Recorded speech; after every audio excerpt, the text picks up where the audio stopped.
A very good morning to all the speakers and delegates connected with us on this virtual platform.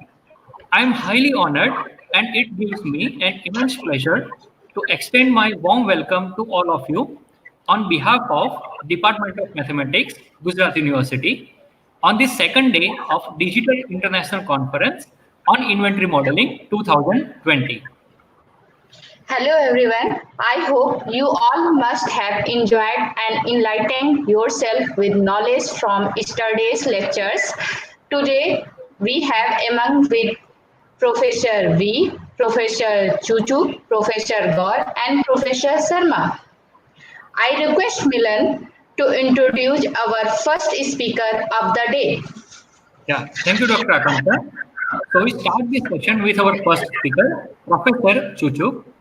Dr. Chuchuk is a professor in Industrial Engineering Department of Sebeles Merit University, Indonesia.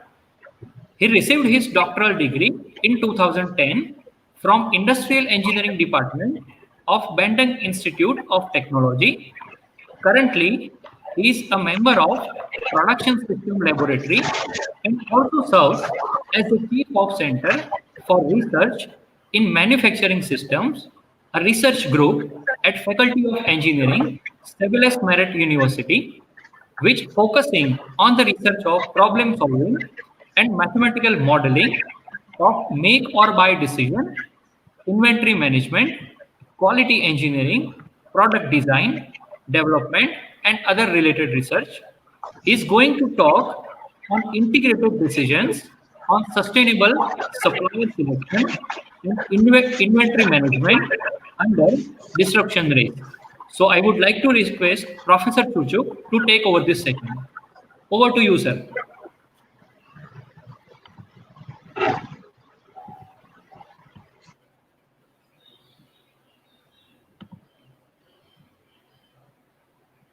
Thank you again.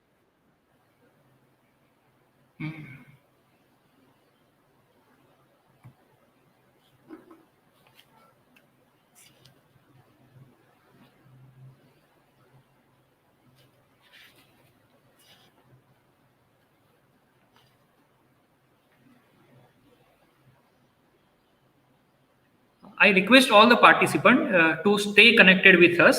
Sir is having some technical issue and we are trying to fix it. So please keep patience for some time.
Yeah, Professor Chuchuk is connected with us and he's trying to share his screen. So please keep patience for some time.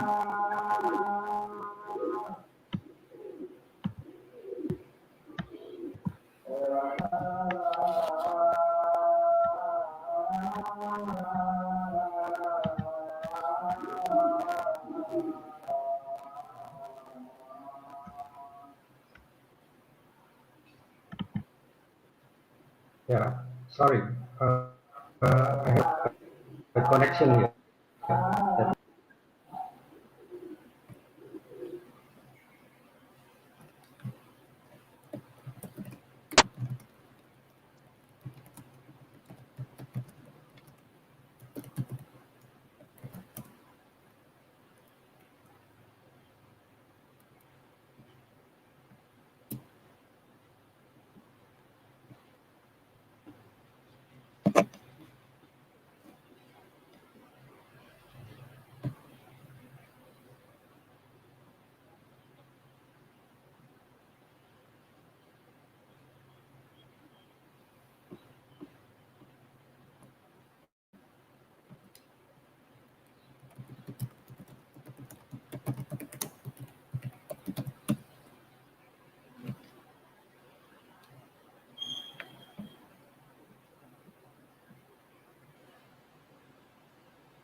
Hello, Professor Chuchu. Please turn off your video.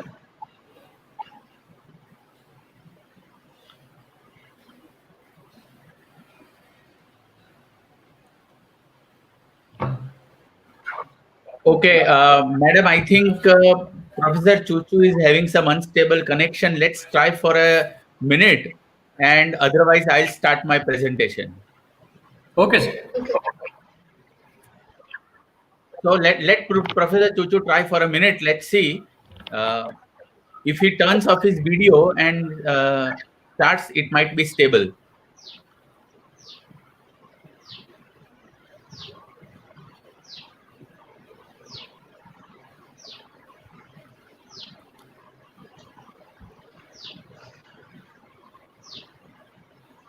Sir, should we start with me?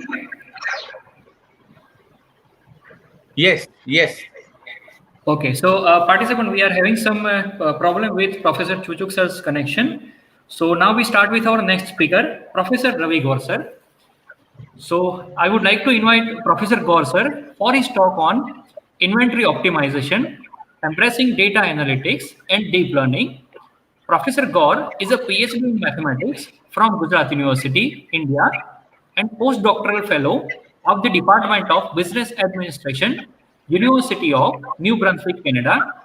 He is coordinator of the 5-year integrated MSc programs on artificial intelligence and machine learning, data science, and actuarial science.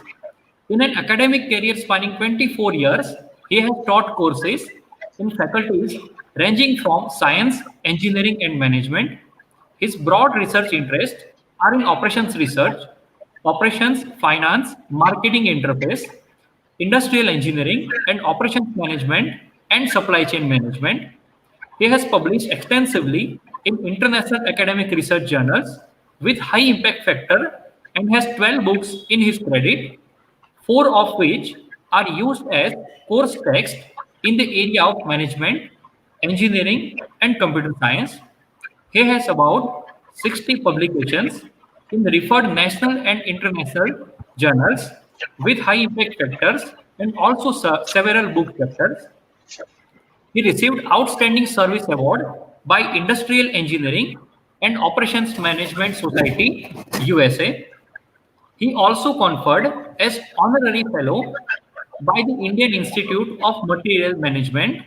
He has been awarded Postgraduate Mathematical Science Teacher Award by Gujarat Science Academy.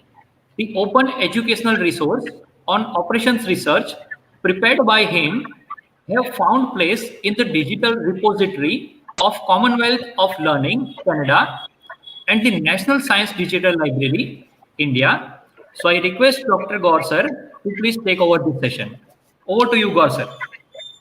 Thank you, Milan. Thank you so much.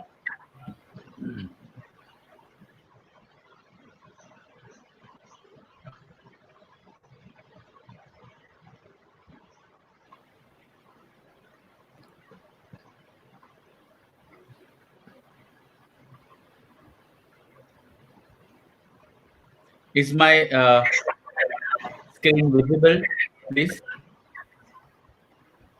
No, sir. Okay, just let me know. It is. Yes, sir. Is it the full screen? Yeah. What about now? Done, sir. Please go ahead.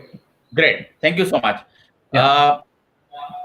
So very good morning to one and all. So my talk on inventory optimization, embracing data analytics and deep learning. I have been supported to create this presentation by my research scholars Sachi Bhavsar and Madhumita Ghosh. And the intent of the talk was to present the application areas onto inventory management and supply chain management, the applications that are being made possible by the advances in artificial intelligence, machine learning algorithms, and deep learning algorithms, and in the ecosystem which is all now prevailing with big data. So we'll be trying to integrate big data analytics, the AI ML, and deep learning algorithms, and how these algorithms help in the applications in the area of inventory management and coordinating the supply chain.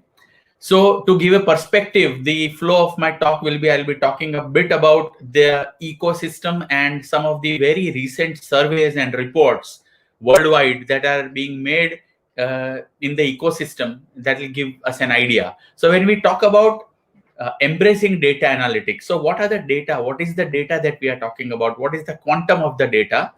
So how big is the big data that we are talking about, right? So when we talk about the data that is flowing to us, so in a minute, in about 60 seconds, this is the data that we have, about close to 98,000 plus tweets and status updates and 11 million instant messages. There is about close to 7 lakh searches, about 168 million plus emails being delivered here and there. And the data created is of the quantum of around close to 1800 terabytes. So this is the big data ecosystem that we are talking about. And to what size it is heading. So when we talk about the data starting with 1 byte to the end, where we are talking about 10 raised to 33 bytes, in personal usage, we are right now still here. We are talking about GBs and TBs in terms of personal usage. And this is what is the quantum of big data that we are trying to address.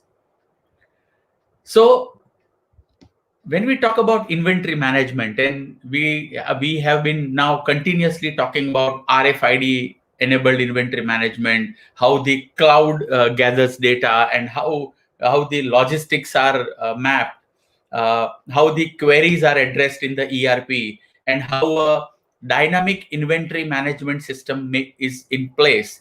So this has been the talk of research in the last almost 2 decades. And now we are witnessing that the inventory management in a typical warehouse is monitored by automated guiding vehicles or drones or RFID or computer vision cameras. So when we talk about inventory management or supply chain management, a very, very big role is being played by the ecosystem. And where is the ecosystem heading towards? And what is right now already in place has been addressed by a couple of very important surveys that have taken place in the last 1 or 2 years. And I would talk about these surveys being taken up by the consultation companies and agencies. And I'll just share a couple of things with you all. And apart from that, we are also right now in a position that this is not only about the inventory, it's also about controlling the whole logistics space. So the logistics space also is being totally automated. We have vision-based intelligent sorting, which is already in place. We have conversationally enabled warehouse management systems. We have machine video perception in place. AI-driven inspection is being carried out. So we are totally talking of a new genre of inventory management, supply chain management here. And we also know that when we talk about data analytics and we start with a descriptive data to the predictive data to the prescriptive data and the data semantics, it is important to understand that visualization is creating a huge big space as of now. And the other big space taken up is the big data. Now you can see that data visualization as well as the big data in terms of text and text analytics, network analytics, geospatial analytics, both are on the high-end spectrum in terms of the business value as well as the analytics maturity. So these are the spaces where we have a lot of research opportunities, and researchers should try working about in these areas. So this will be the typical flow that I would like to address, the ecosystem trends and figures, and how the ecosystem is pushing the inventory and supply chain landscape and giving us more contemporary challenges over and above the traditional challenges that are already in place. So we are into a new challenge zone, and how AI, ML, and deep learning are trying to mitigate the challenges for us. So this will be the kind of flow that I'll be having in my presentation. So this is the first ecosystem trend I would like to share, which is from the International Data Center, a report which is as early as August 2020. So it's a very fresh report. And they have predicted that 80% of the revenues earned by the AI domain will be from software technologies towards the processes, content workflow, production applications, collaborative applications, and other management applications. So this is what we are trying to look at. The global spending on AI in 2019 will be 44% rise as compared to 2018 by the end of these 2 years. In retail sector alone, close to $5.9 billion was invested in automated customer service agent, shopping advisors, and product recommendation platforms. Now, when we say product recommendation platforms and customer service agents, we are also trying to look into the space of induced demand. So how do we infuse new demand based on what data we have? So this is the space we are talking about. 2019, again, a report said that 73% of customers are encouraging the brands to use their personal information to improve their shopping experiences. And there is a 600% increase over 2016 numbers on retailers who had implemented AI and ML in some way or the other. A couple of short snippets of the reports from McKinsey, Accenture, CB Insights, IBM, Blue Ridge, and Markets, which are again very big consulting firms trying to talk on the domain of AI, ML, analytics, and inventory and supply chain. So these are some of the very important figures. If you look at the Accenture figure, it says that the companies which will go for AI will be able to boost the labor productivity at an industry level by 35%. Okay, so that's again a very huge number. And 91% of executives in the retail industry believe that disruptive role will be played in the industry through cognitive computing, which is again very much linked to the analytics, the AI, ML, and the deep learning domains. And 75% of the wholesalers surveyed said that increasing volatile customer demand is a top forecasting challenge, and 72% also cite the understanding complex demand patterns as their biggest issue. So these are some of the challenges which are driven up by the ecosystem. So Capgemini report said that 80% of the savings coming from application in technology will come from AI's improvement in supply chain management and returns. And customer-facing functions, the respondents believe that chatbots and self-checkout services will be the most beneficial for retailers. Decision management platforms, machine learning platforms, and deep learnings are the top AI building blocks in use. Again, a report by Forrester said. And there is a very, very interesting report. It's a bit old, but I have tried to look at the current numbers, that when we talk about the cost of not optimizing, which is very close to us, right? Researchers who talk about inventory and supply chain optimization, we always talk about cost of not optimization or not optimizing. And we always talk about overstocking and understocking. So very interesting said that in 2015, the cost of overstocking was close to $470 billion worldwide, and the cost of understocking was close to $630 billion worldwide. So these are some of the very, very important ecosystem trends and figures I wanted to talk about. On the contrary, if you look at Amazon, Amazon, with its investment in AI-based solutions, made business leaders change their mind about AI in the retail market, both physical stores and e-commerce strategies.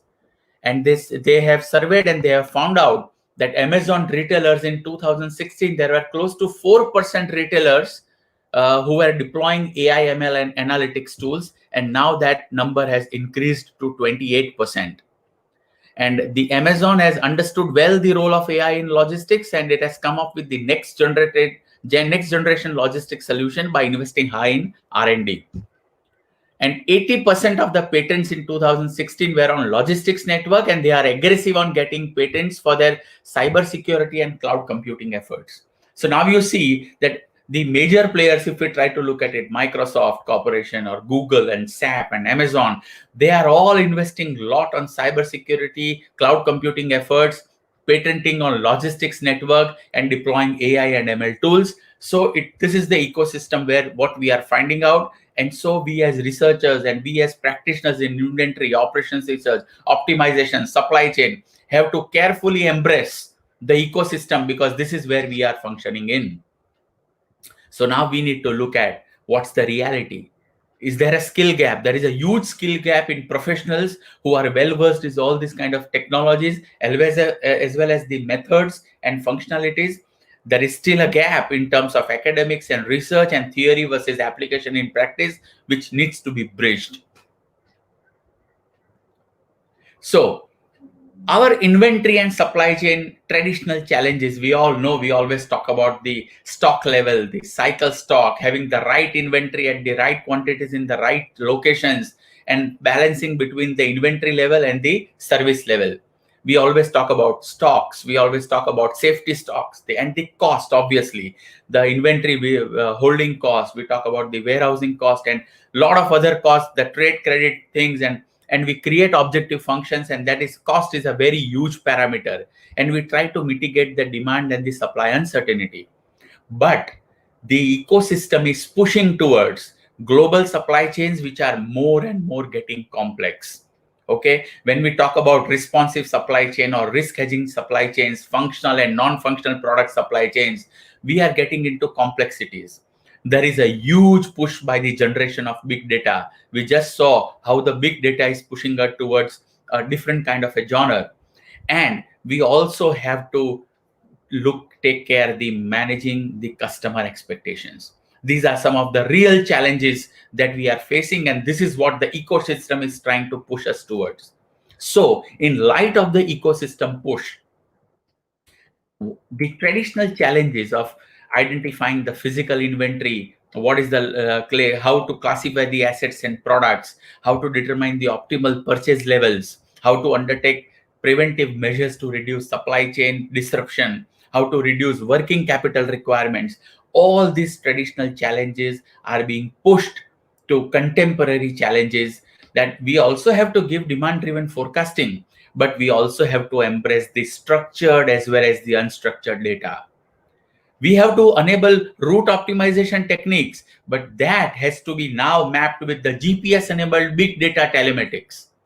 We have to have the customer demand calculation, but we also have to provide detailed inventory insights. We have to facilitate future consumption. So not only we have to look at the demand, we have to push the sales. So these are, in order to have the supply chain functioning, create a surplus value in the supply chain. These are the kind of things that we have to do, and we have to manage inventory at the physical as well as the virtual level. Very topmost contemporary challenges in SCM are the new product forecasting. We all know that product life cycles are shrinking, and there is always a push for frequent new product introductions. But how do we know the demand for the new products? We do not have the historical data. So what are the new things that we do? There is a promotion demand forecasting. When we introduce a new product, how do we promote that? How do we forecast that demand? It is a report says, that research says, that successful new product launches account for at least 20%, 27% of the sales made across various retail industries. And the structured and the unstructured data that is coming us through descriptions and metadata, promotional copies, all this is the evolution of data, which is creating new contemporary challenges for all of us. So we have to be now in a system of data science, which is being considered as the fourth paradigm of science, that along with the empirical, theoretical, computational, and now it is a data-driven science. And we have to embrace the right data analytics along with the big data. So the big data sources, we all are aware that source is coming from everywhere, and these are the kind of challenges. We have to embrace all this data with us. So we're talking about how these are some of the slides which I'm just skipping for the time constraint saving. So we have to have a two-tiered approach, the reactive approach as well as the proactive approach. So when we talk about the reactive approach, we are looking at what has happened in the past. How do we find out issues? What are the reasons why they have happened? Where we take care of the descriptive and the diagnostic approach of analytics. And in terms of prediction and prescription, how do we give solutions? We are looking at a proactive approach to analytics. So this is all we need to understand. Now, artificial intelligence, data, machine learning, and deep learning are all three important aspects of analytics and self-driven analytic platforms. That when we talk about Siri, when we talk about Alexa, we all know. We talk about the self-driving cars. We talk about chat boxes, personal assistants, and Google Translate. You understand what big impact all these AI, ML, and deep learning algorithms are playing with us in terms of when we view any programs on Netflix or Amazon, the recommendations that we gave, the data mining algorithms that happen. So this is the impact in which AI, ML, and deep learning are making us throughout right now. They are deep learning and machine learning are subfields of AI, and it's not a very new thing. But the concept of deep learning and the applications have increased a lot since 2010. AI and ML are old branches, but the applications has made them very live, and deep learning is now creating wonders in terms of accurate data-driven research with us. Machine learning, when we talk about it, we generally talk about basically three types: the classical, which consists of the supervised and the unsupervised learning, and the reinforcement learning, and then there are ensemble methods. And the more deeper we go into it, we talk about the neural nets and the deep learning platforms. I'll just skip this. So these are the basic applications that we talk about. If we categorize machine learning into supervised, unsupervised, and reinforcement learning, we talk about classification and regression in supervised learning, and the applications go from fraud detection to image classification, customer retention, diagnostics, forecasting, predictions, process optimization, creating new insights. When we talk about unsupervised learning, we talk about mainly dimensionality reduction and clustering algorithms. So we talk about customer segmentation, targeted marketing, big data visualization, structured discovery. And reinforcement learning combines gamification, real-time decisions, robot navigations, and learning tasks. So altogether, this is the basic algorithm which is creating a change in the landscape in which we are working right now. Deep learning algorithms, as you all know, artificial neural networks is a very known field to us researchers. So we talk about input layers, and there are hidden layers where our algorithms work. They learn from the algorithms, they learn from the ecosystem, and there are outputs. So deep learning algorithms like neural networks and convolution neural networks and recurrent neural networks also play a huge part in contributing. So this is again important to understand that from structured data on the x-axis to the unstructured data in pattern forms, free forms, and situation knowledge representation, the input complexity increases. So this is the parallel system on axis on data, a complexity of data. And when we talk about methods, we start from rule-based methods, basic statistical methods, to supervised and unsupervised learning, to reinforcement and deep learning, and more evolved methods. And you can see how the complexity landscape for us to create algorithms also increases as we move on the higher side of both the x and the y axis. I just skip this slide. This just talks about the large data set and the feature extraction algorithm, or the compatibility of the deep learning, which is making it more better than a machine learning. I'll just skip as of now, just to discuss more on the methods. So now we'll come to the main issue, that why it's again a very integral part of the foundation of this talk, that why machine learning methods, why deep learning methods, and how do they really help in coordinating the inventory and the supply chain landscape. See, this is now like talking about it's beyond academic work and a bit more in thin line of research and professional work, where what we are talking about right now. That this is helping us to create and demand or influence demand. What are the factors which create demand? What is the nature of the demand? So it takes care of the qualitative factors also. And now the qualitative factors are not simple parameter based, that we pick up a small demand distribution. It's all now gathering from the data, the big data, what the big data shows us, what historical data shows us, and this is about training the models with the help of all these data that we have. So creating a pattern in the demand, defining the factors that influence the demand are very two important foundation stones. Now, it also creates an opportunity for us to treat the shortage and the holding costs for different product groups. So it's not like one thing drives everything.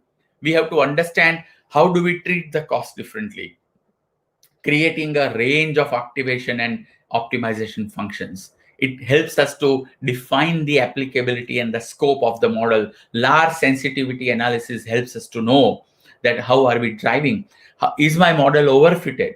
Because when we talk about hyperparameterization and are my parameters, whatever input parameters I have made, a small change in that can create large changes in my output. So how relevant are those? Can I really look at the application? Can I really look at the fitting of the models? These are some of the very important considerations. And by removing the erroneous observations, these all methods help us to create huge high quality data sets for us. So these are some of the very foundation things why machine learning models and deep learning models help us in our inventory and supply chain arena. So analytics and supply chain. Now, lot has been talked about analytics and supply chain. This is not new, like supplier relationship management, supply chain network design, product design and development, demand planning, procurement management, customized production, inventory management. So these are all the big areas which are there in the research. But it is also true that this is a very recent source, that these are still the analytics opportunities. So if you try to carefully look at the part B to part G, when we talk about sales, inventory, and operations planning, this is a report from McKinsey. It's about gaining value from data-based decision making, where it talks about there is a huge space in the landscape for professional work. So professional work, as we all know, can either come independently or it has to be research driven. Now there is still, so that means a huge opportunity in terms of research work also in all these areas, starting from cost modeling to identifying the cost drivers, quantification of benefits from spend pooling, automatic analysis of contract compliance, aggregate demand and supply balancing, to the production areas, warehousing, transportation, point of sales, that is out of stock detection and prevention, shelf space optimization, channel store allocation. These are some of the things which are there in the research, but integrating them with AI, ML, and the big data is still, we have a long way to go in these areas, which are creating a huge, tremendous opportunities in research also. Now, how does it help coordinate? So it helps in creating the networks. So AI and the supply chain. I talked about analytics. Now I'll be speaking about AI. So there are three important things where AI help us. So estimation of both internal and external supply chain expenses, lowering freight costs for third-party partners and customers, improved upstream and downstream planning, controlling and lowering the risks through a better understanding of multiple variables, prescriptive and predictive analytics, connecting AI to other systems for planning of potential demand, supply, and product capacity adjustment, route optimization, automating trucks, ships, delivery robots, linking the GPS tracking to make conclusions on current routes and providing improvements, planning all delivery operations for the entire enterprise. It is very imperative for us to understand that this is a huge space that is being created by AI research work in the area of supply chain. Now let's talk about what are the machine learning advantages of helping us in the supply chain. So let's take up the first one. As we all know that predicting the future demand for production is what we are into, but analyzing large, diverse data sets fast and improving the demand forecasting accuracy is the foremost usage where machine learning algorithms help us to look at the managing the demand. How to track the data, the structured and the unstructured data, how to bring them, how to map them into and into an analysis platform. So these are real some of the challenges where data science and deep learning and analytics are helping us in the supply chain. Forecasting demand for the next generation product. As I earlier said, new product introductions. So we do not have the historical data, but can we include causal factors which might drive the sales? So these are some of the areas where we can see the nature of the demand and the factors that affect the demand. This can be understood by machine learning algorithms, and that is why forecasting demand for a next generation product is again a very big research area. Automating the inbound quality inspection. When we talk about quality, now visual pattern recognition is opening up many potential applications in physical inspection and maintenance of the physical assets, where we physically do not need to go and check out for the quality. The computer vision and visual pattern recognition helps us in doing that. Define the product hierarchies and streamline the track and trace reporting. Now, if you take up a huge part and it has many subparts and then it's many subcomponents. So when we define a product hierarchy, so we are looking at a complex product with many subcomponents and subparts. Now, how to aggregate the demand for all and how to use a streamlined approach to track and trace reporting, sophisticated algorithms of machine learning help us in reaching there.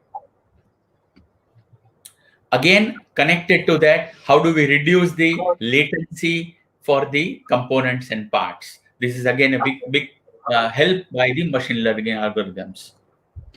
Collaboration strategies with reducing the freight cost, improving the supplier delivery performance, and minimizing the supplier risk. These are some of the important collaboration strategies where machine learning algorithms are being generated, are being worked out, are being researched on, and they have a potential to affect the synergy platforms. And analyzing the machine-derived data. So when we talk about data, how can the machines be far ahead from generation of data? So these are some of the things where our machine-derived data, the companies are extending the life of key supply chain assets like machinery, engines, transportation, and warehouse equipment by finding new patterns in usage data collected via IoT sensors. And last, the key factors affecting the supply chain performance. So machine learning algorithms help us to understand the key factors which affect our supply chain and the supply chain performances. So these are the areas where machine learning helps us in coordinating the supply chain. Now, let us talk about the deep learning, which is again a part of machine learning, but how the complexity increases when we talk about the applications of deep learning. So again, machine learning to track the stock, optimizing the inventory management, and minimizing the idle stock. Now, if you look at carefully all these three, stock tracking, how do we use machine learning? So how do we use robots? How do we use computer vision? And to facilitate that, deep learning algorithms, where we look at artificial neural networks or convolution neural networks or reinforcement neural networks, help us in creating the track stock movement, optimizing the inventory management with complex features, and minimizing the idle stock, which are again very important traditional functions. But as the complexity increases, deep learning algorithms are being created to facilitate all these areas. Again, demand prediction, reducing the forecasting errors and improving the customer satisfaction. Now, reducing forecasting error is a very long area, is a very old area. Why we are talking about it here? We are talking about it here because the moment we talk about improvisation of customer satisfaction, we are trying to see how are we using the customer data. As we said, that more and more customers are willing to let companies use their personal data and improving their satisfaction. Are we able to track? Are we able to map that data into our forecasting? These are some of the newer challenges that we have, which are being tackled by deep learning. Again, seasonal and slow moving products. So managing the demand for that. Predicting the demand by location. So when we look at the general demand, there is an overall demand, there is locational demand also. Can we target location demand? Can we target demand based on location? Can we induce the customers to spend more in a particular location based on their preferences? All these qualitative factors also help us to have their parameterization in the demand and predict nicely. Similarly, planning for promotional related changes in the demand. Automation, robot automation, customer satisfaction with robot automation. Now, if we are trying to generate customer retention, if we are trying to increase customer retention or even push our demand through the customers, then we need to have satisfaction. And for that, robot automation is being applied in many developed countries, that there are chat boxes, there are robot customer agents which help the customers to move across aisles and shelves and give them better help. This is the physical thing I am talking about. Apart from that, there are virtual website and online sites where customer data is being used to help them. So these are all automated. Chat box, for example. Di skip. Ya diganti orang lain dulu.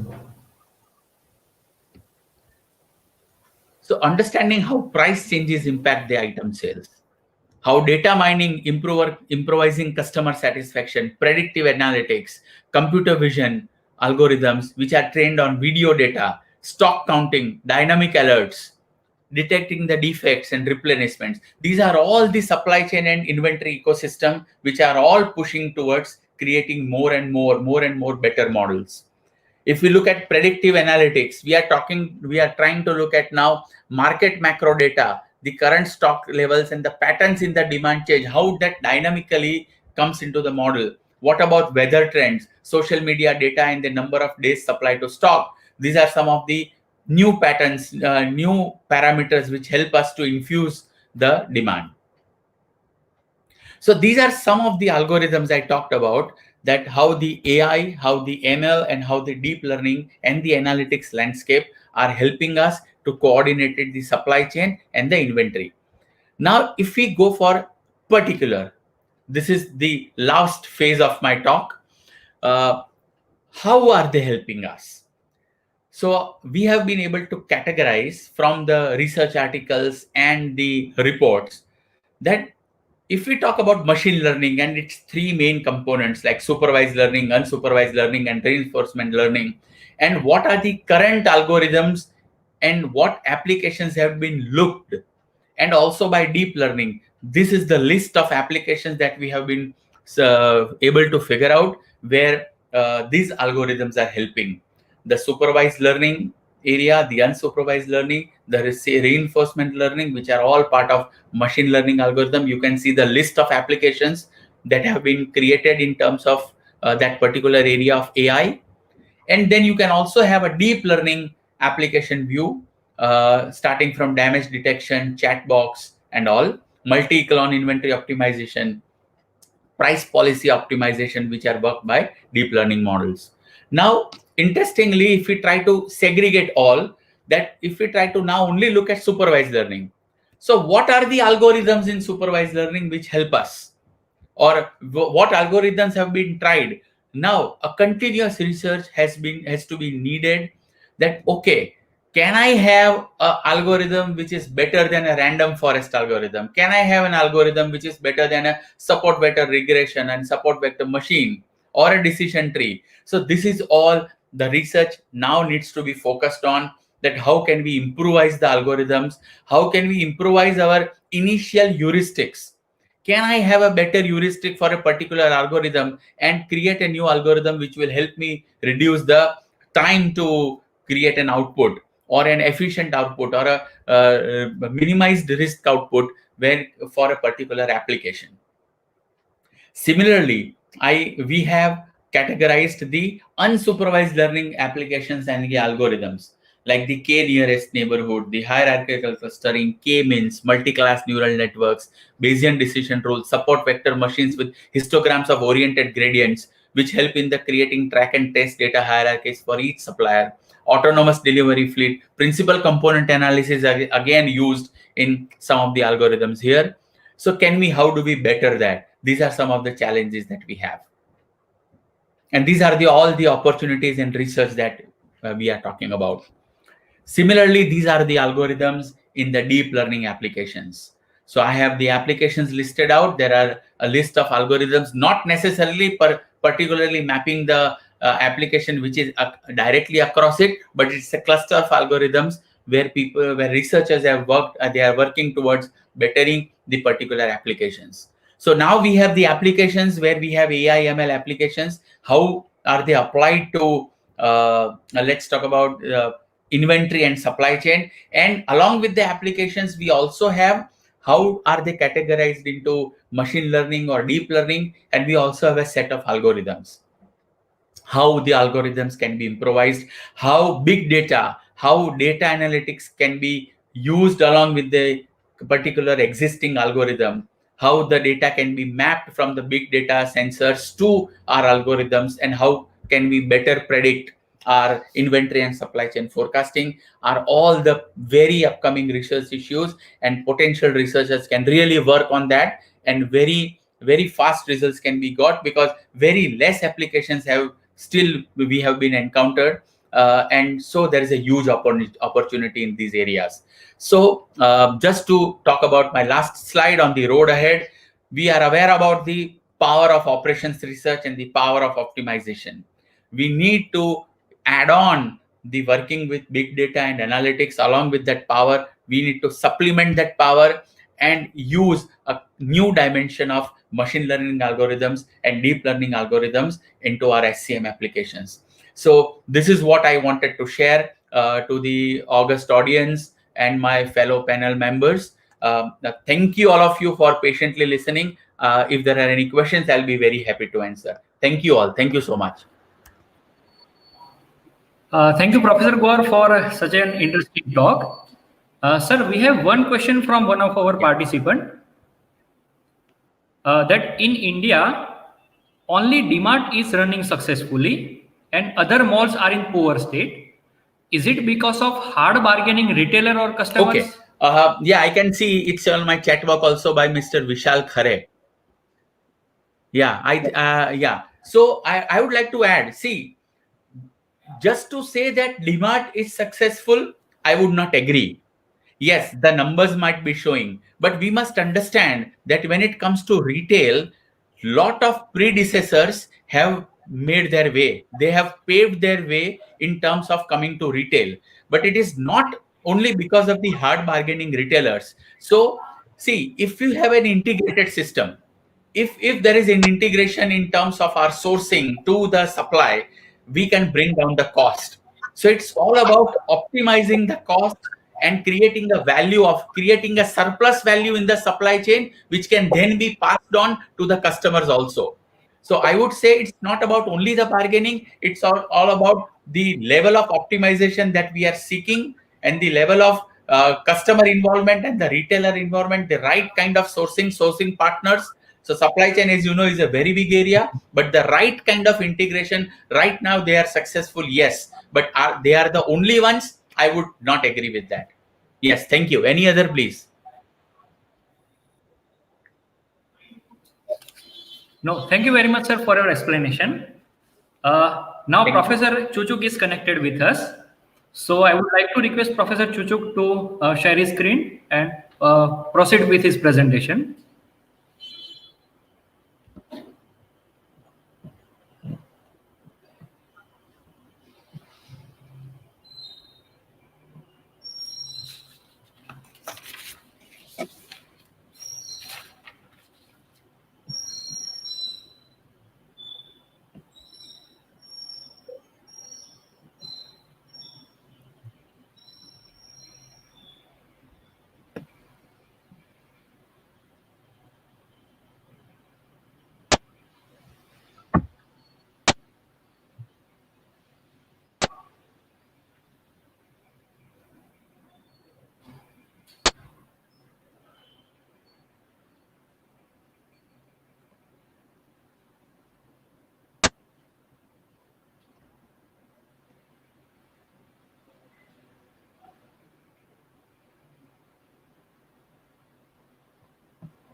I request all the participants to please stay connected and be patient. Sir is trying to share his screen.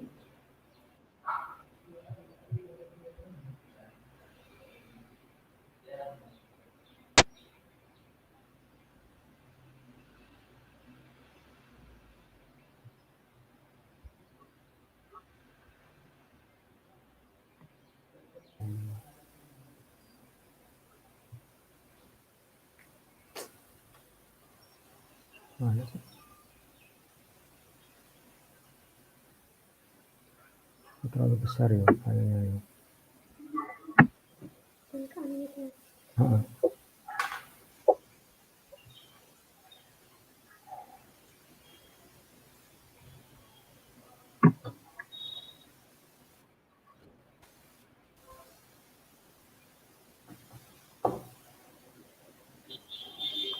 Sir, please turn off your video.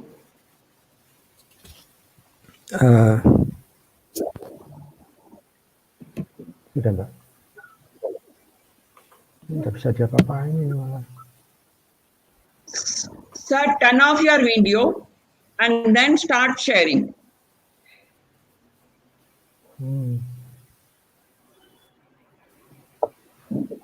Yang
Hello. When can you see my presentation now? My slide? No, sir.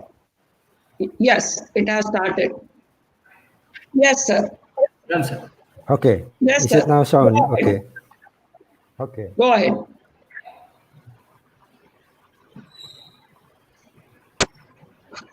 Okay. Thank you. Assalamualaikum warahmatullahi wabarakatuh. Good afternoon, everyone. Firstly, I want to apologize for the inconvenience because I had a bad connection that make my computer go slower. But now I'm ready to share with you, and it is an honor for me to share with you one of our recent works in production system laboratory of the Department of Industrial Engineering, Universitas 11 Maret. Actually, this is one of my students' final project work. So the student is on undergraduate level. So the model that I will present is not very complicated. And the title of my talk in this second session of the second day of Digital International Conference on Inventory Modeling, which held by the Department of Mathematics of Gujarat University, is Integrated Decision on Supplier Selection and Inventory Management under Disruption Risk. Okay, I will start my presentation with a simple supply chain. This is the typical supply chains consisting of supplier, manufacturer, and retailers. There are many important decisions in supply chain regarding of these three parties of supply chain. For example, the manufacturer has to firstly select a subset of suppliers among the set of alternative suppliers that available for the manufacturer to outsource partly or all the goods or supporting goods they needed for their operation. And following the supplier selection decision is order allocation. It's about how to allocate the order of component or other supporting goods to the selected suppliers. And in the manufacturer side, inside their body, it is at least there are two decisions that must be made that also important. The first one is the production decision. It is regard in the production planning and control, including the scheduling of the production and also the decision on inventory.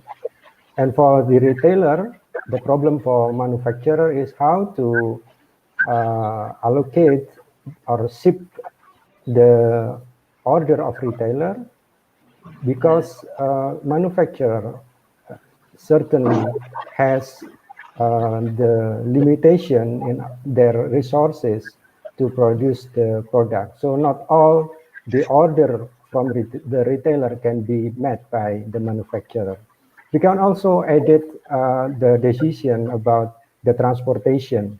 And this issue is part of the career selection, which can be done or performed by manufacturer itself or supplier, or each party of the supply chain can perform their own transportation or carrier, or it can be also outsourced to the three-party logistics. Let's look more details on the important decision in supply chain. As I said earlier, the first decision that must be made by manufacturer is the supplier selection. Traditionally, supplier selection involves only one criteria, which is the price, and or at least three criteria that belongs to what we call competitive advantage, which are cost, QCD, quality, cost, and delivery. And the recent progress in the supplier selection models, the many researchers include the sustainability criteria as the word get intention about this inclusion. The second issue about the supplier selection is the techniques that use in multi-criteria decision making. There are many techniques that has been used in the supplier selection, such as AHP or analytic hierarchy process, TOPSIS, the Martel, and the most recent development of these techniques has been carried out by Rezai in 2013 or 2014, what he called, or what so-called best-worst method, which claimed perform better than the AHP, the classic AHP. And the third issue is the hybrid methods. So many researchers has combined or integrate two or more multi-criteria decision making. For example, how the researchers integrate AHP with TOPSIS, the Martel with TOPSIS, and best-worst method with TOPSIS to get the better results and the most efficient way in supplier selection with multi-criteria decision making. The second problems in supply chain that must be make the decision is the order allocation problems. In this issue, the manufacturer has two alternatives at least. The first is what we call hybrid sourcing. It means that the manufacturer produce part of the component they needed and outsource the other part. This is the hybrid sourcing. And the second is plural sourcing. It means that the manufacturer outsource all the needed components or supporting goods to their suppliers and not rely to only one supplier or single supplier. Rather, they use many suppliers to support their operations. So to reduce the risk that if the single sourcing is applied, then when a disruption occurred, they will lose the source of their component or other supporting goods. This is another important decision in supply chain. The first is inventory management. Basically, the most basic decision that must be made in inventory management is the first is when to order, and the second is how many to order. The other important decision is carrier selection, as I explained in the opening of my session. So the carrier selection is important since it will determine the efficiency of all parties of the supply chain. Sometimes it is better to outsource the carrier selection by involving third-party logistics, and maybe in other conditions it is better to use its own resources. And the last is order or shipment allocation that must be made from the manufacturer to its retailer.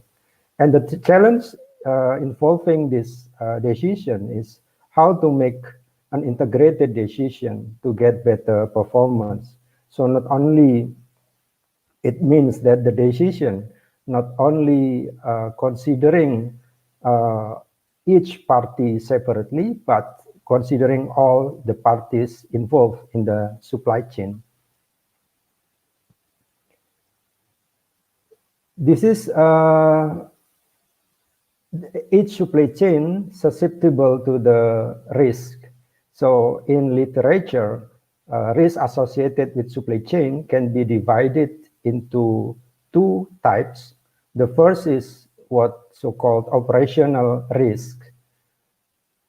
It consists of the uncertainty aspects of the supply chain. For example, in this presentation, the transportation cost uncertainty, also the uncertainty of customer demand, and also the last is the power outage. And the second risk associated with supply chain is what we call disruption risk. This risk comes from inside the company or outside the company. We call it internal disruption and external disruption. Internal disruptions is the disruption that the causes comes from the internal company, like employee strikes, and the disruption that come from the outside company, usually in the form of natural disaster like earthquake, tsunami, hurricane, or other natural disasters.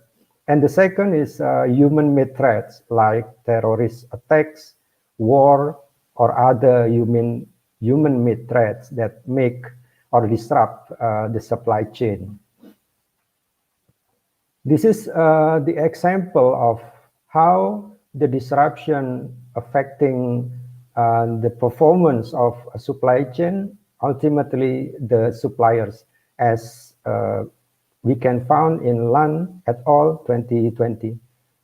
They gave some examples here.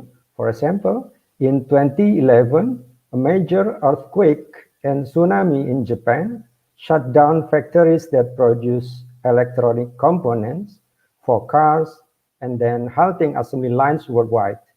The disaster also knocked out the world's top producer of advanced silicon wafers on which semiconductor companies rely. So we can imagine how how big or how huge the effects of disruption to the supply chain. And the second example, just a few months later, after the major earthquake and tsunami in Japan, flooding swamped factories in Thailand that produce roughly a quarter of world's hard drives, leaving the makers of personal computers scrambling. And in 2017, Hurricane Harvey, a Category 4 storm, smashed into Texas and Louisiana.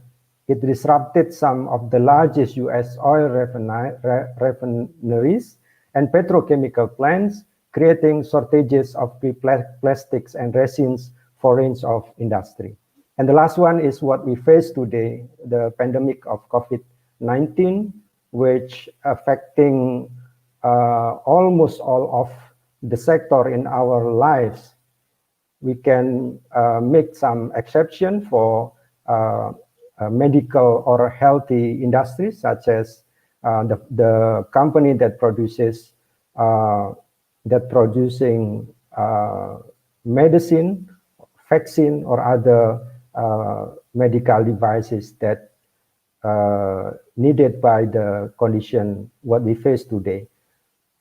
And the second exception is the company that providing the staple foods, because we all need the staple foods, and other sectors that not affecting significantly by this pandemic.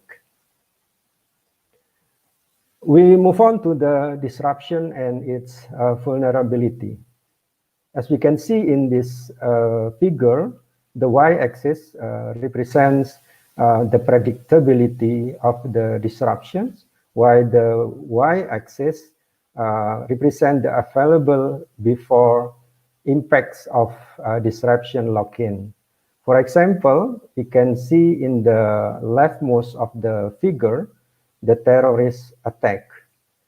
We can see here that terrorist attacks is very unpredictable disruption, and also it has a short time available before impacts of disruption lock-in. The second example from this figure is the moderate one.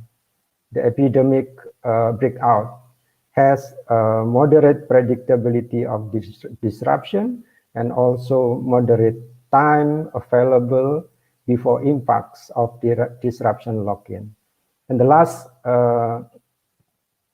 last example is in the rightmost of the figure. Here, human resource problems, which are clearly predictable and also has low or short time available before impacts of disruption lock-in. From this figure, it is clear that the supplier or the entire supply chain need have some resiliencies. So when the disruption occurred, the supplier will not impact significantly. The results of vulnerability assessment that's been made by Alik et al. In 2020. I took this figure from McKinsey website. This is one of the report that published by McKinsey. We can see here the comparison between organization.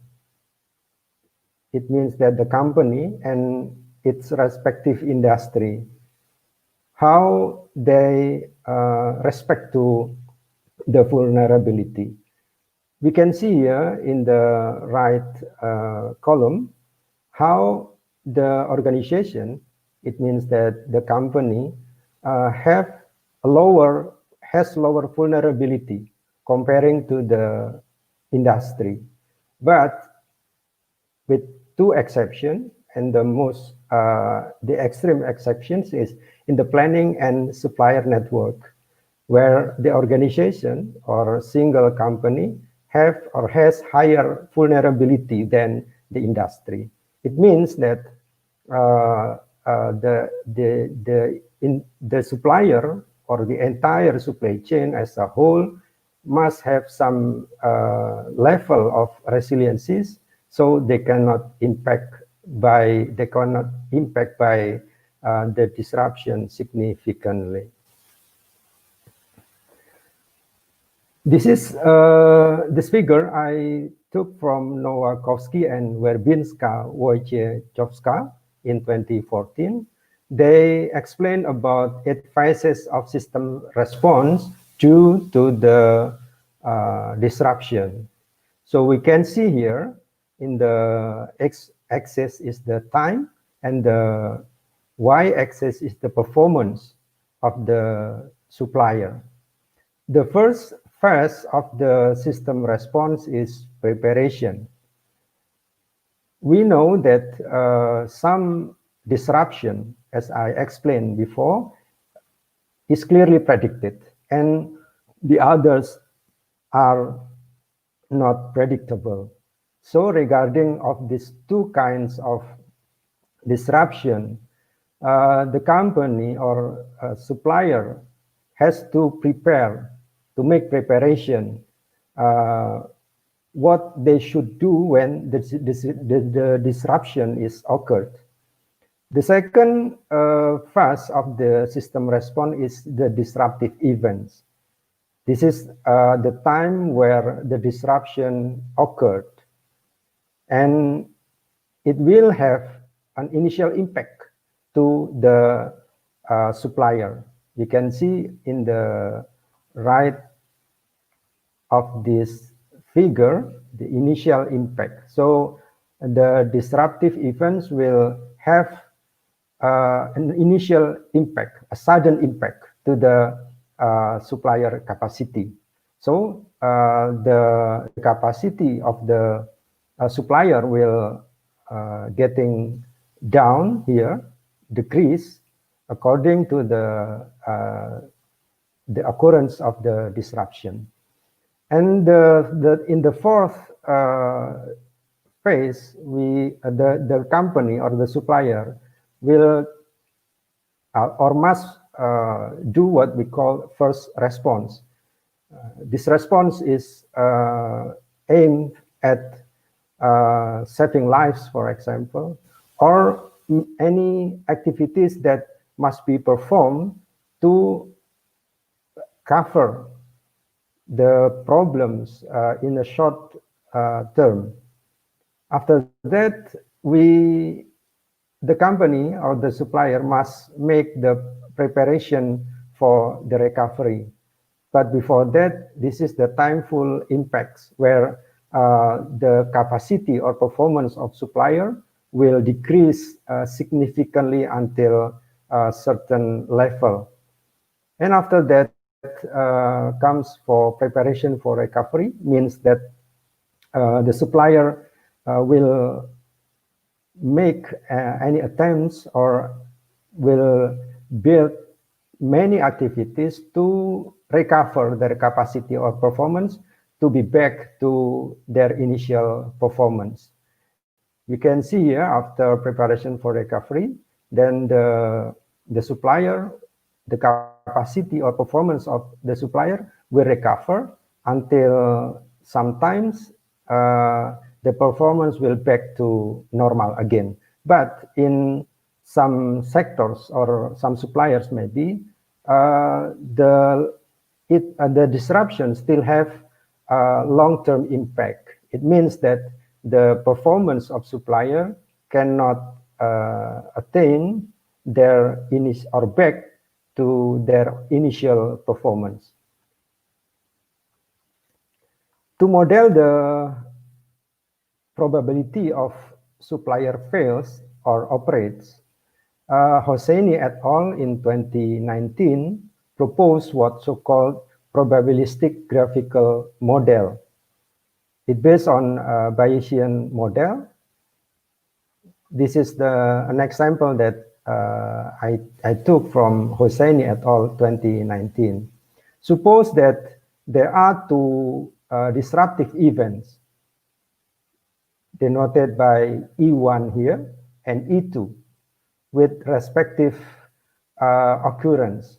For example, E1 has probability of occurrence of 2%, while it will not occur with the probability of 98%, while E2 has the probability of not to occur 99.5%, leaving for the occurrence of the probability at 0.5%.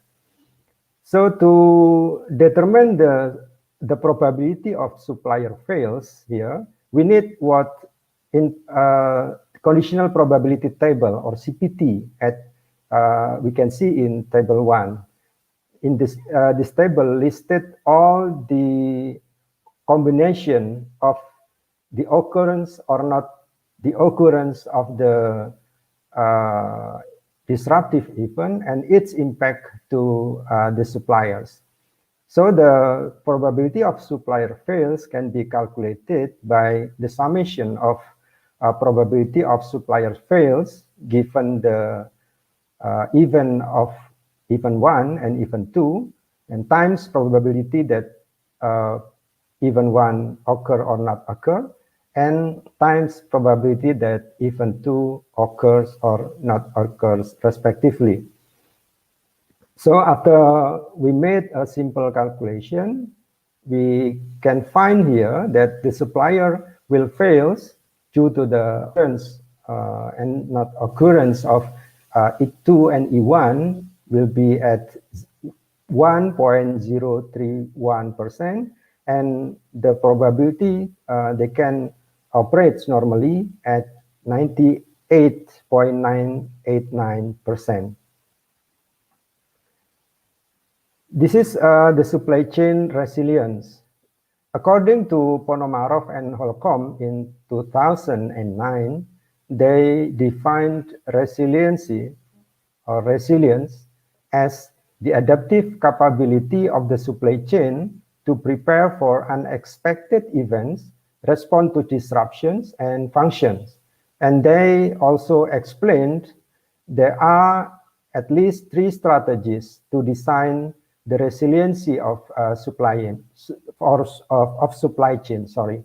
The first is by creating redundancies throughout the supply chain by putting extra inventory or using low capacity utilization, or by using multiple sourcing.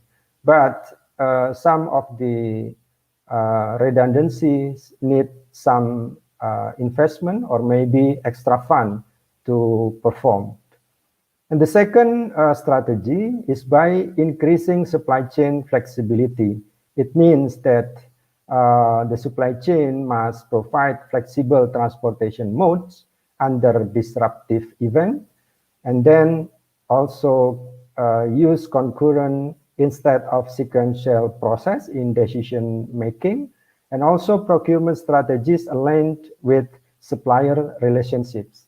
And the last strategy they explain is by changing corporate culture, by continuously improve the communication among involved employees and prepare for conditioning for disruption. So when the disruption really occurred, then the supplier will be ready to cope with the disruption. This is the research question that we made according to previous presentation in my session here. It's about how to develop a model, an integrated model with the following features. The first one is it must be multi-objective optimization.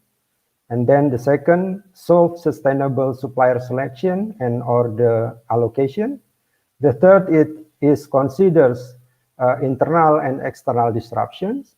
And the last part is shortage of inventory, which will be treated as lost sales. We used to research basis for our model development. The first one is Hosseini et al. In 2019, and the second is Goren 2018. Goren in 2018 focuses his research on how to select the best supplier for supplying some materials or goods to the manufacturer, and also the order allocation by considering sustainability criteria. He uses several multi-criteria decision making, or exactly two multi-criteria decision making, the ANP and TOPSIS, to solve the problem. And Hosseini et al. 2019 focuses their research in the also supplier selection and order allocation in the under disruption risk. So we combine or integrate these two research to gain more holistic problem solving, cope with the supplier selection and order allocation. This is the model framework that we propose in our research. First, we have to determine or define what criteria we use in the supplier selections. We include the sustainable criteria, and this criteria will be as an input for fuzzy Demattel ANP. And the output of this methods is the criteria weight. So after processing the criteria with fuzzy Demattel ANP, we will get the weight of each criteria. This criteria, along with alternative suppliers and its performance, both qualitative and quantitative, and also other data parameters, will be used as the input for Taguchi loss function. And the output of this process is supplier's performance rating. And this will be as an input for multi-objective optimization, in which we involve three objective functions. The first is the cost objective, both for manufacturer and suppliers. The second is non-cost objective, involving geographical segregation and total value purchasing. And the third is cost of resiliencies, consists of mitigation and contingency costs. This is the simple inventory profiles of the manufacturer. As we can see here, the utmost dashed line constitutes or represents the maximum inventory. And in the bottom, we can see LL is the represents the lost sales of each item in each period. So this is the manufacturer's cost in our model, consists of or comprises of 6 costs. The first is purchasing cost. The second is holding cost. The third is ordering cost. The fourth is supplier connection cost.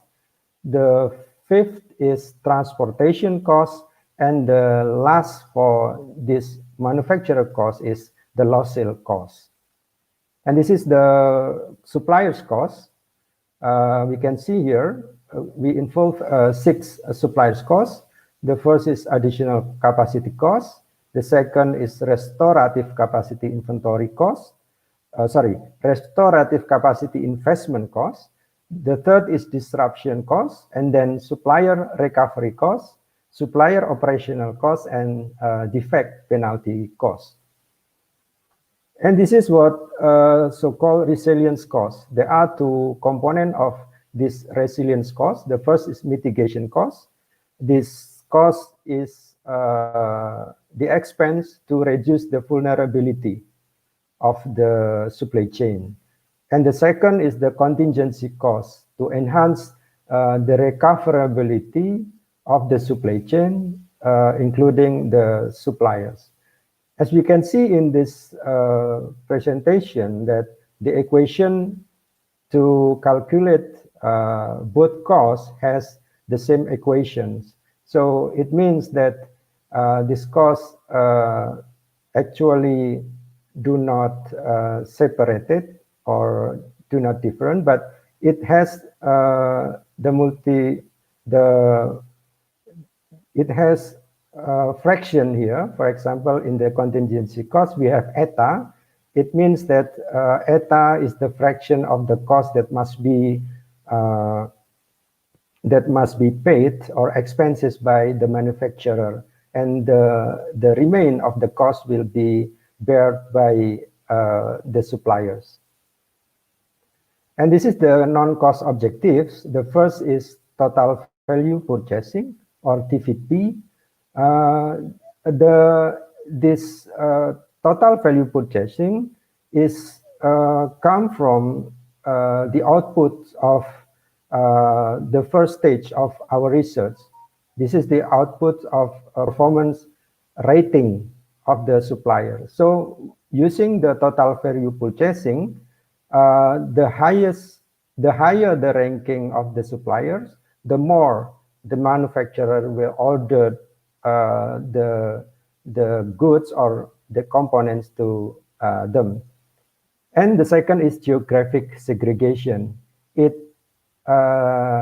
This objectives is need to ensure that a disruption even, or if one disruption occurred in one area, it will not impact to the neighboring area. So we have to give some maximum or minimum distance between the available suppliers to make or to minimize the impact of one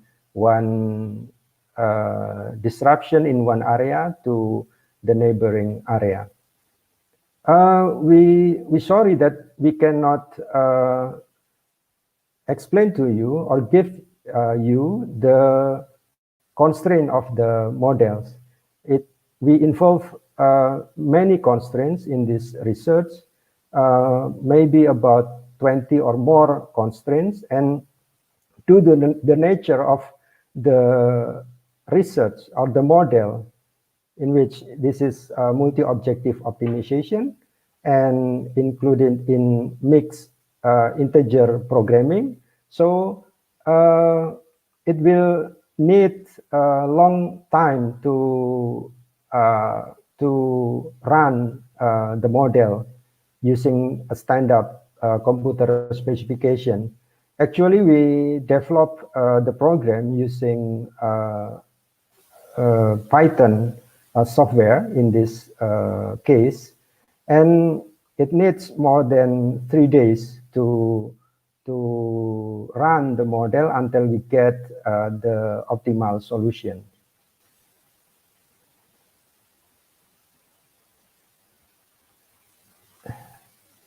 Okay, next, we can see here the results of the optimization. Sorry, I can move the slide to the next. So we can see here one of the results of the optimization. Okay, it show up. Sorry.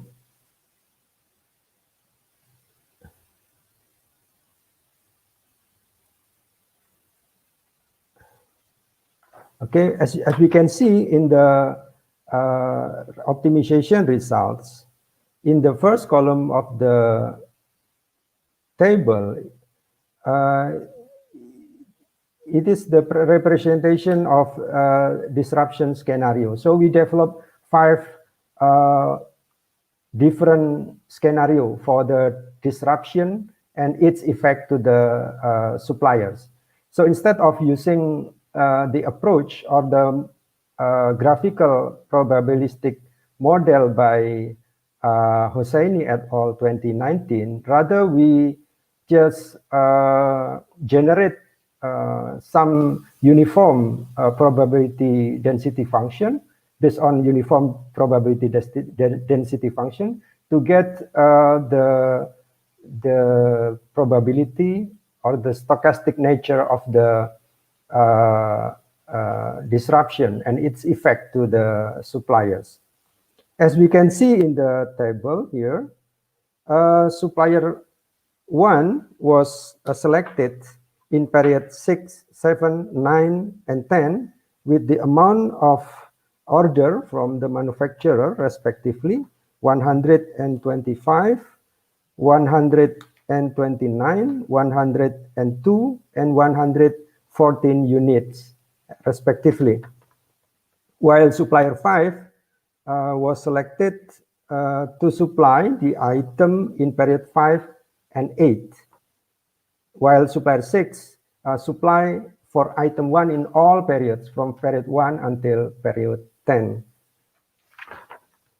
We move to the next presentation. This is the breakdown of the objective function.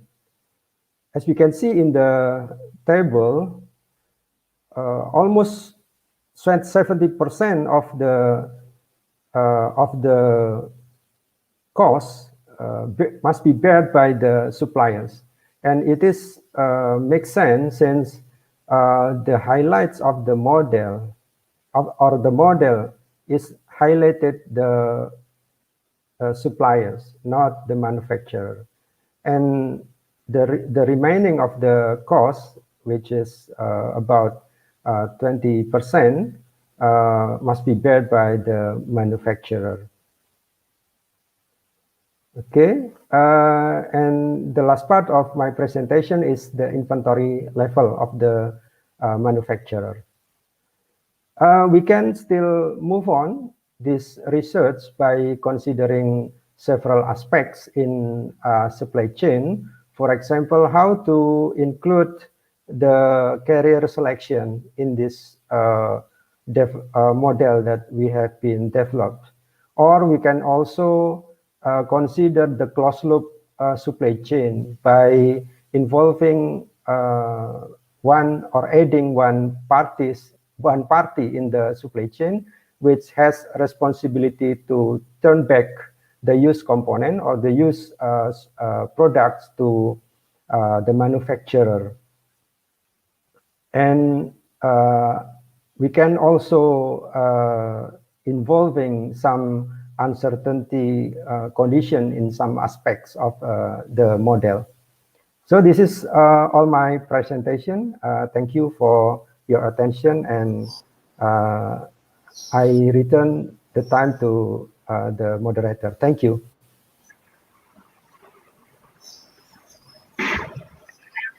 Thank you. Thank you. So is there any question from our speakers? Yeah. Is there any question, ma'am, or should we move further? Please unmute yourself, ma'am. Professor, you said multi-suppliers. Can there be heterogeneous group of suppliers?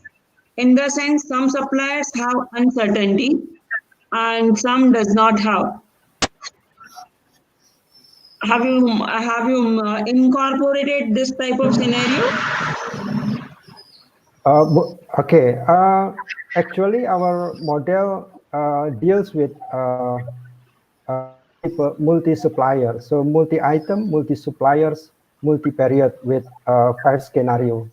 So the scenario is not about the suppliers itself, but it is about the probability of the occurrence of disruption and how the effect of disruption to the suppliers.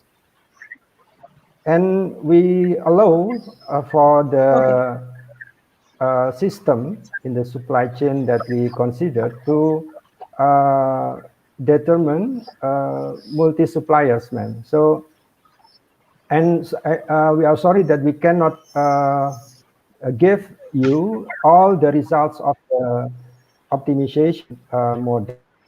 due to the limitation of time and also space that because we involve, as I said, 6 suppliers and maybe 5 items. And what I have shown in this presentation is for the first item. Hope that answer Okay, your question. thank you. Thank you. Yeah. Yeah. Thank you, Professor. Yeah, is there any other question? Okay. So now I request Dr. Akanksha to introduce our next speaker. Thank you, Milan. The conference is really becoming an interesting one with such thought-provoking deliberation by our speaker. Now I would like to introduce to you with Professor HMV. Professor V is an adjunct chair professor in the Department of Industrial and System Engineering. He has published more than 500 papers in referred journals, international conferences, and book chapters. He has co-edited books and hold 2 patents. His research interests are in the field of production and inventory control, optimization, logistics, renewable energy, environment, artificial intelligence, and green supply chain management. Professor B is ranked among the top 2.5% of worldwide research gate member in the world. Professor V is ranked he has received Lifetime Achievement Award from the Association of Inventory Academicians and Practitioners in 2018, World Class Professor Award from the Ministry of Research, Technology and Higher Education Indonesia in 2019, Distinguished Educator Award from International Society of Industrial Engineering and Operations Management in 2018, and 3 times Excellent Research Award by Taiwan. Professor V is going to talk on integrated green supply chain inventory models considering various scheduling horizon and greening issues. I would like to request Professor V to take over the session. So, sir, please start. Hello. Hello, everybody. Yeah. Can you hear me? Yes, sir. We can hear you. Yes, Can you Professor. hear me? Please. Okay. Greetings to everyone, especially to my friends and acquaintances.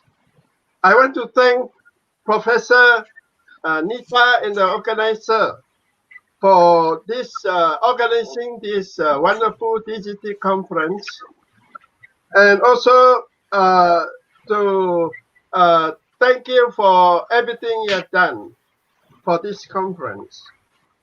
My talk is a joint work with my former PhD student, Dr.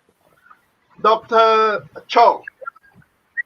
Today, I'm going to talk about integrated green supply chain inventory model, considering scheduling horizon and greening issues. Can you see the screen? Yes, sir, we can see. Yes, sir.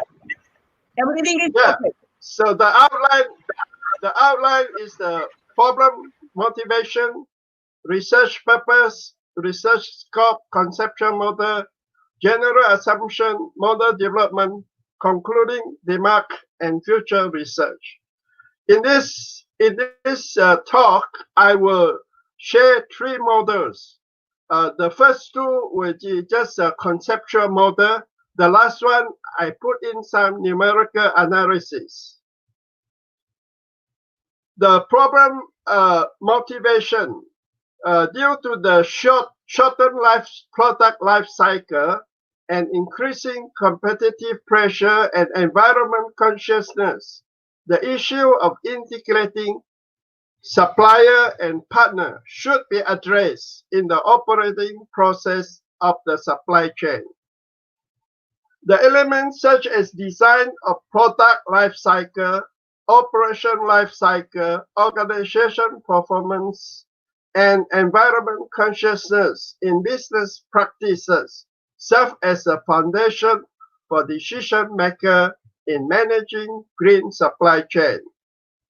This is a typical supply chain network with information flow and product flow. Here I want to talk on the successful experience of some of the company that integrate the supply chain. The National Semiconductor, Walmart, and P&G have demonstrated that integrating supply chain has significantly influenced the company's performance and market share. Private organizations such as HP, IBM, and Xerox have gained more benefit from greening their supply chain than traditional companies. Due to customer environment consciousness, government regulation and registration, green supply chain and system cooperation decisions are the most critical issue by organizations with internal and external linkages. We look at Figure 2. Figure 2 is a framework of greening process facing the driving forces in the green supply chain loop. Here we have we can see the remanufacturing process, recovery, repair, recycling play a key role in the greening processes. This research focuses on integrating and greening the supply chain inventory system, considering different planning horizons. The objective is to minimize the total supply chain cost for all players by optimizing the replenishment policy. We address the following. We develop the inventory control different horizons. We consider green planning. We derive optimal replenishing policy and minimize the total cost. We analyze the result and show the benefit of integration and green supply chain. As we know, the inventory load sizing model, the founding father is Ford Whitman Harris. He developed the load sizing model more than 100 years ago, and this model has been very popular and has gone through much transformation in the last 100 years. Started with a simple basic EOQ model, EPQ model, and finally in the year 2012-11, the sustainable issue has become very popular. So the literature review of this study basically cover all the issue. Our research scope in this study is consider deteriorating item, just in time and greening issue, green supply chain, and integrated inventory model. This is the figure that shows the research scope. You can see the supply chain coordination inventory. We have the customer demand. It can be deterministic. It can be stochastic.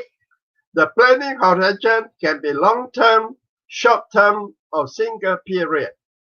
Here we look at the JIT, just-in-time deliveries, and recoverable item.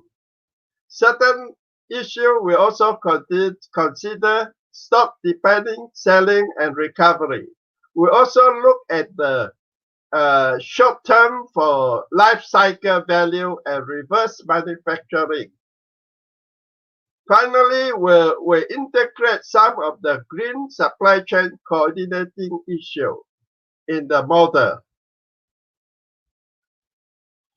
So collaboration issue and related greening topic are reviewed.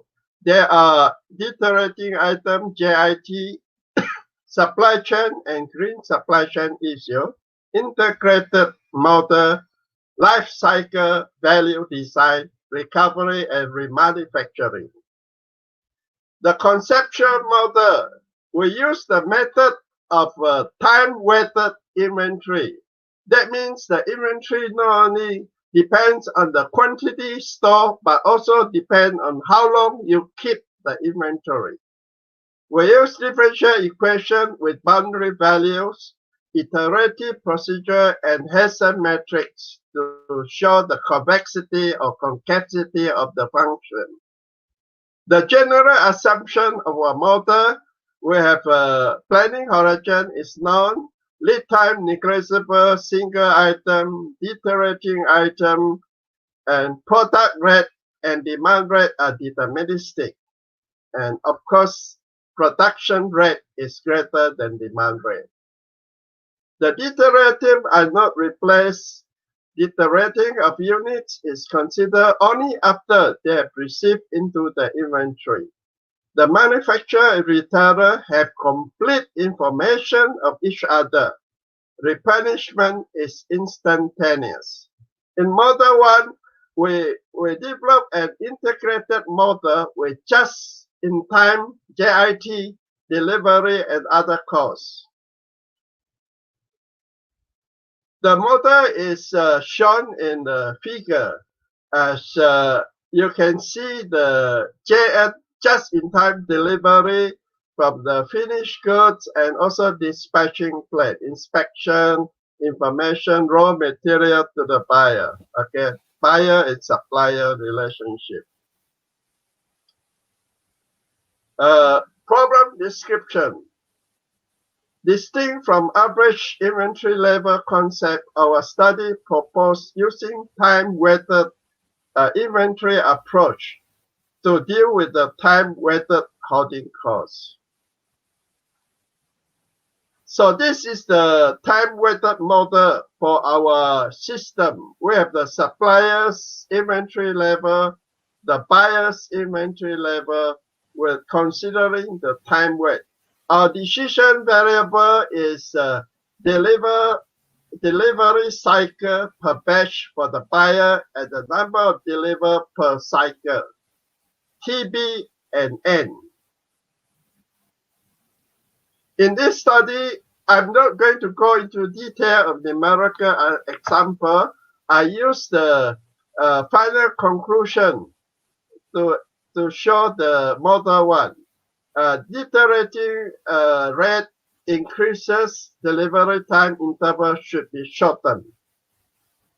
More frequent delivery, that means you have the more frequent delivery. When the unit inspection cost increases, the number of deliverers tend to decrease. And then, so this is the situation. The third one is the optimal number of deliver is sensitive to the holding cost of the supplier and the buyer. The holding cost increases, the manager may use multi-lot sizing policy as a dispatching plan. The percentage of integrated total cost difference is also sensitive to the parameter and also the holding cost parameter and the inspection cost. The second model, we develop an integrated model with just-in-time delivery and recyclable item. This paper is published in the International Journal of Computer Integrated Manufacture in 2008. A near optimal solution for integrated production, inventory, supply, supplier, buyer, deteriorating item, consider just-in-time delivery batch. The model is shown in this figure. where we have recyclable material and also just-in-time multiple delivery, finished goods, production planning, and also dispatching plan. Behavior of the integrated production inventory chain. So the problem description. Due to increasing concern for enterprise environmental responsibility, EER, green supply chain issues are becoming more and more important. Here, the recycled item is considered. An integrated approach is used to clarify the issue of replenishment plan in an inventory system. So the model in this, the figure in this model is shown as in the diagram.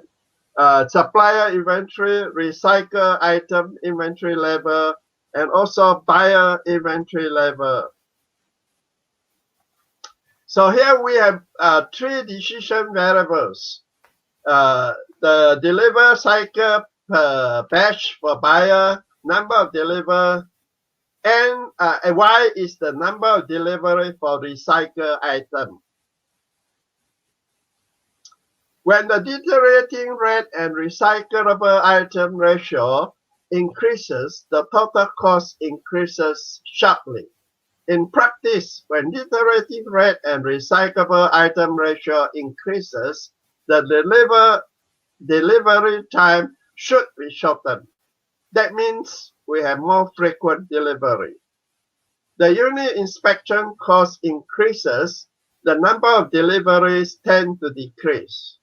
The optimal number of delivery is sensitive to deteriorating rate, holding costs for the supplier, buyer, and recoverable item, and the unit inspection cost. The percentage of integrated total cost difference, PICD, is also sensitive to the parameter recyclable ratio and the holding cost and unit inspection cost.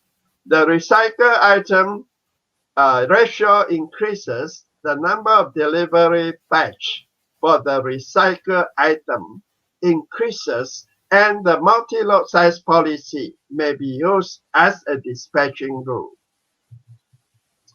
Conclusion for Model 2. When the recyclable item holding costs and inspection costs are considered, the remanufacturing distribution and the defective rate reduction of the production process may be the key issue in supply chain inventory control. In the third model, we developed an integrated model with green component, life cycle value design, and reverse manufacturing.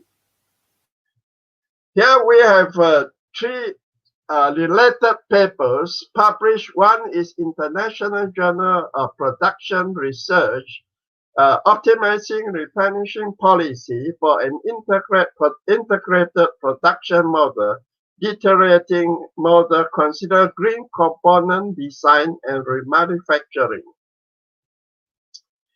The second one is in International Journal of Production Economics, Green Component Life Cycle Value on Design and Reverse Manufacturing in Semi-Cross Supply Chain.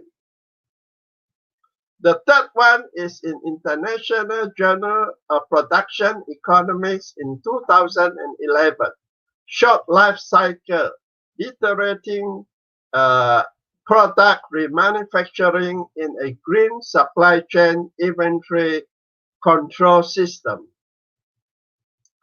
Here the basic model is come from this figure, the behavior of production inventory model of green handling supply chain. We can see here we consider the remanufacturing. We also consider the salvage value as well as dispatching plant inspection and design for the product. We also apply just-in-time delivery for this in this diagram. Problem description. Green product design has received numerous attention recently. This is because product design changes can significantly influence the cost of disassembly, component inspection and repair, remanufacturing and recycling the usable material. We consider product reuse concept, design for product retirement, short planning horizon, and integrated approach to clarify the issue of replenishing plan in the inventory supply chain system. An integrated iterating inventory model with green component life cycle value, design, and remanufacturing over a finite horizon are developed. So the time weight inventory model with the supplier's inventory and the buyer's inventory are shown in the figure here. Here we have three decision variables: the delivery cycle, the number of deliveries, and the number of product life cycle before component is recycled or disposed. So we also consider recycle item, corrected item, and you can see the time weight inventory level policy here. Here I will slightly go through some of the numerical formulation. Buyer's relevant total cost. The buyer's relevant total cost per unit is TCB, which consists of ordering costs, holding costs, and iterating costs, as illustrated in the equation.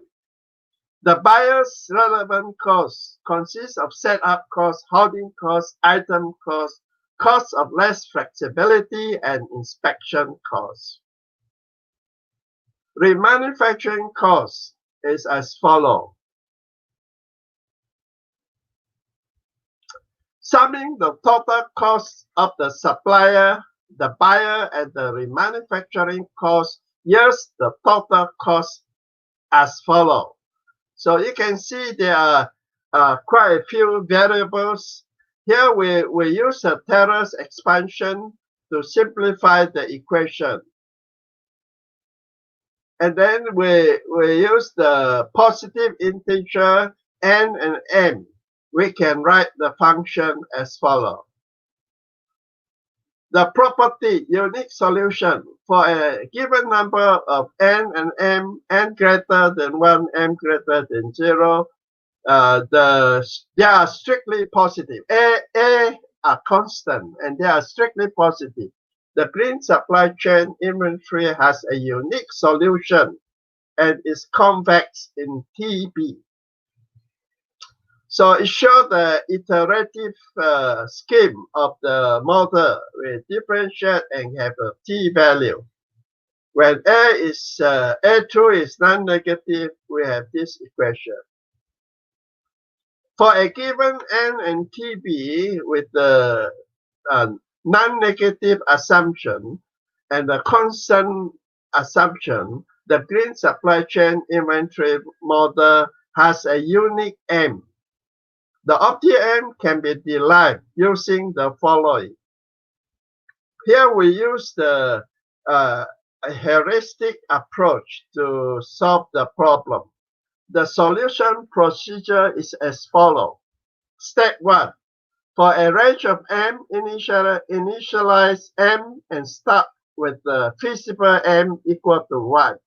For a range of N, from equation 3.3-33, we initialize and determine equation 3.35 and then initialize the N and determine 3.37, substitute N and derive from 1 and 2 the input parameter feasible solution, and then we use the new feasible M to replace the old feasible M and go to 4. For the new feasible M derived from 3 and each N denote with a value as this, which minimizes the total cost. So the optimal value of N, M, and TB can be derived when the following conditions of Hessian matrix are satisfied. The Hessian matrix. The first, second, and third principal minor determinant of H are shown to be positive. So we can share that it's an optimal solution.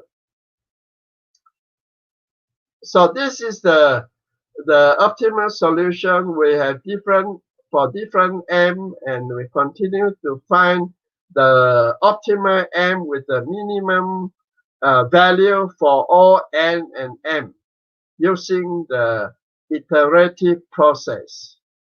Find the optimal T1, T2, and T. And then finally, we find the delivery size. The proceeding theory can be illustrated by the following example. The parameter inputs are as follows. Using the solution procedure stated in the section 3.4, the optimal solution considered iterating is derived as this. So we can find that the results are 3 times, 3 times, 7, and so on, okay, respectively, which is the optimal solution for this model. We also show the convexity of the green supply chain inventory model using a 3D diagram. The convexity of the T. Conclusion for model 3. When iterating rate and convertibility parameter increases, the delivery time interval decreases. In practice, when the iterating rate increases, the delivering time interval should be shortened. That means more frequent delivery. When the convertible parameter and green handling ratio increases, total costs tend to decrease. The total cost is sensitive to the holding cost. Sometimes we have the manager want to shorten the delivery time by using multi-lot size delivery. The optimal number of delivers is also sensitive to the cost of less flexibility. The total cost of less is less sensitive to the unit inspection cost and unit cleaning, sorting, and disassembling costs. When the convertibility parameter increases, the number of delivery increases. When the green handling ratio increases, the number of delivery increases. When a manufacturer considers a dispatching plan, there is a trade-off between the convertibility parameters and green handling ratio for determining the optimal number of deliveries. We have shown that it is significant to consider new technology evolution, green handling ratio of recycling item, and the system holding costs. Finally, we have the concluding remark. Model 1, we can see that the results show that inspection costs and warranty return will be one key issue in determining the replenishing policy. Model 2, a 3 decision variable is considered. It is shown that a recyclable ratio is one of the important decision factors in the model.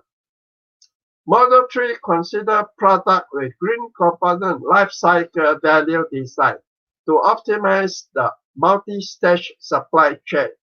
We have shown that it is significant to consider new technology evolution and green handling ratio of recycled item, the system's holding cost, and the system's holding cost. Future research. The possible extension of the models are: 1. Model consider multi-suppliers and multiple buyers. Model consider green issue with varying and random recovery rate. Consider time-dependent usable rate. And also, finally, use different evolution algorithm to solve the problem. These are the references you may find to get into more detail of the research. Thank you for your attention. That's all for my research. Any questions? Thank you very much, sir, for your valuable and interesting talk. I request the other speakers to ask the question with Professor V, if you have.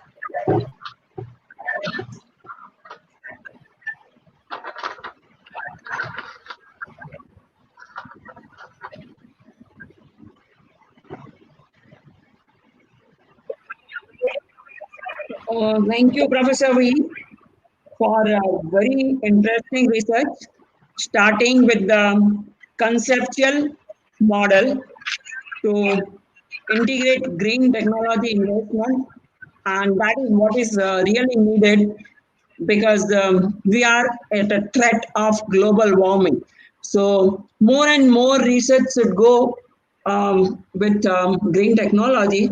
That is what it suggests. Thank you very much. Any questions? Thank you for your any constructive any comment. questions? Very good comment. Yes, sir. Thank you. Thank you. Thank you. Thank you so much, sir. Doctor, any question? And Yes, ma'am. any question? Yes, Professor V, thank you so much, because the world over, the sustainable development goals also talk about the environment concerns.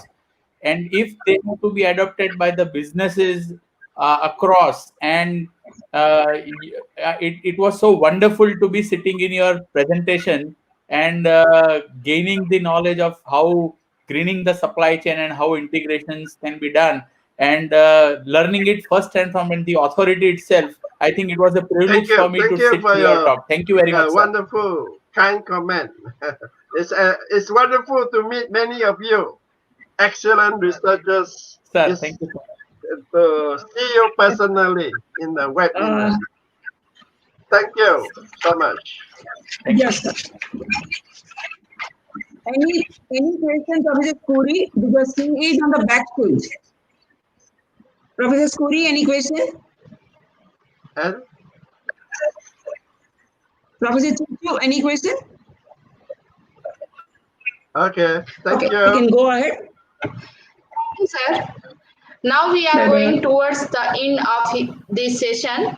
I would like to introduce Professor S.P. Sharma.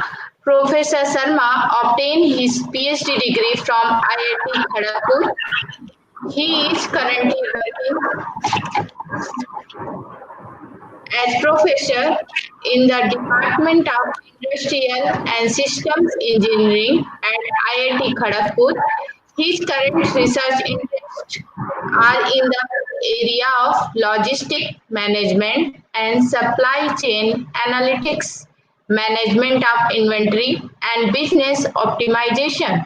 He has published more than 80 papers in leading national and international journals and conferences.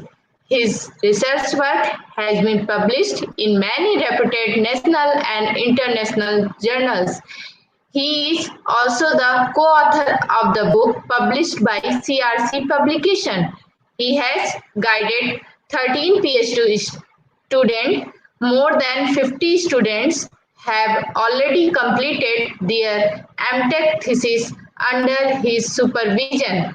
He is also in the editorial board of Transportation Research Part E, and he worked as reviewer for more than 15 international journals.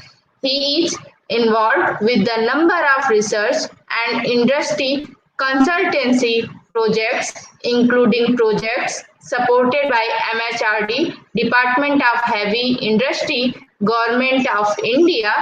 He has successfully completed industry project in Navali Lignite Corporation Limited, Ordnance Factory and Coal India Limited. Here I am inviting Professor Sharma to deliver the talk on attended home delivery problem in case of Indian public distribution system. Over to you, sir. Sir, please. Thank you. Thank you. So I am audible? Yes, sir. Yes, sir. Yeah, I am audible. Thank you. Thank you. So yeah, thank you.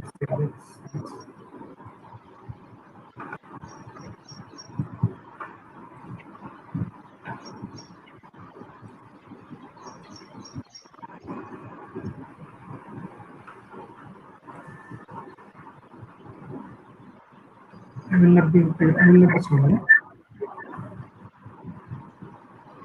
Yes, sir. It is visible now. It is visible? Slide is visible? Yes, sir. Yes, sir. Yes. Go ahead. Okay, thank you.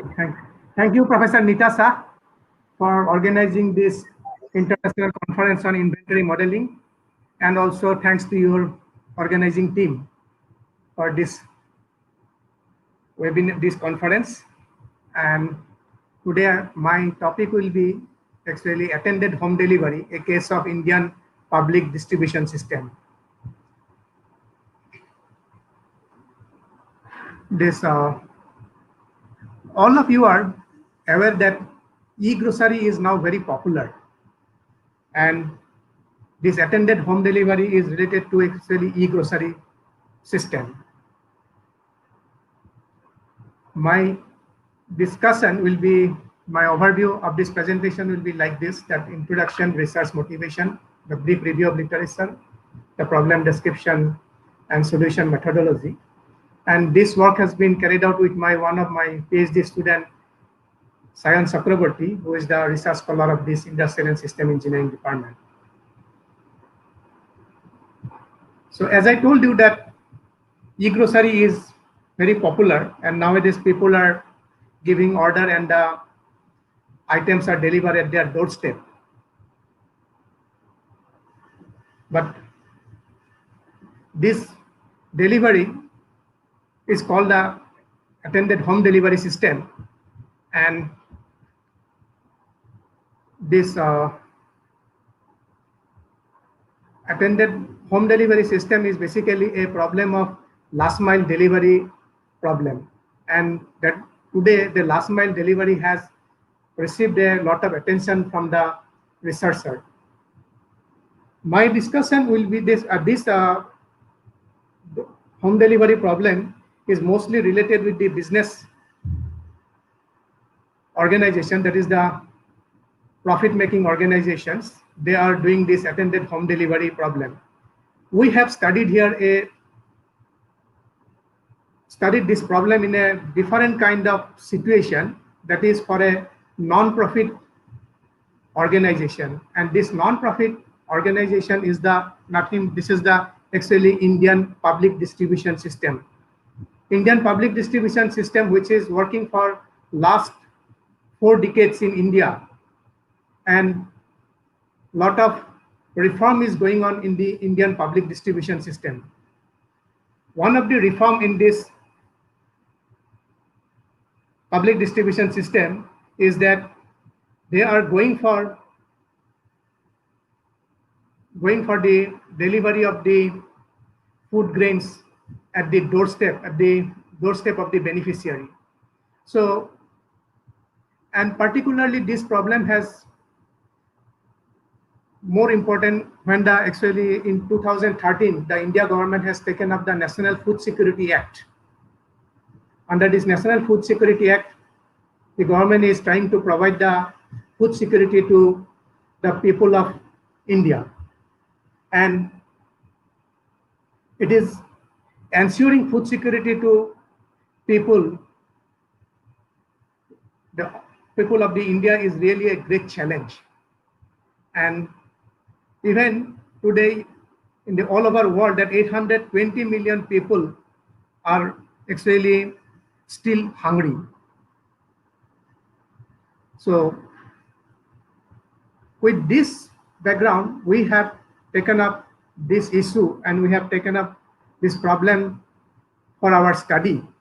And this, the food security, which can be defined as basically the availability at all time of adequate world food supplies of basic foodstuff to sustain a steady expansion of food consumption and to offset fluctuation in the production and prices. Now, the four important dimensions of this food security, there are, one is your availability, the other one is the accessibility, third one is the utilization, and fourth is the stability. The availability is basically revolves around the adequate supply of food and determined by actually food production and your stock level. Access is basically the physical access to the food by the beneficiary. And utilization is the way the human body absorbs the various nutrients in the food, that is called your utilization. And stability is basically revolves with respect to your availability of the food, accessibility of the food, and the utilization of the food. These three dimensions, that is the stability. So these four dimensions together give your food security. Now, the researchers have over the year, that is that they have identified the inadequate system of inventory management and distribution as the major managerial shortcoming of this public distribution system.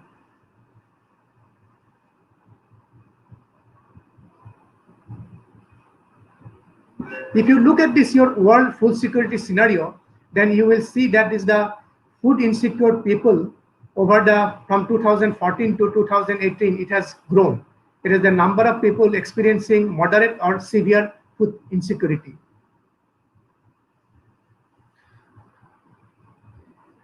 One must understand that your food security cannot be simply the improving by productivity. That is, even if is your availability of food is there, but there is no access to the food, then it leads to actually unavailability of the food.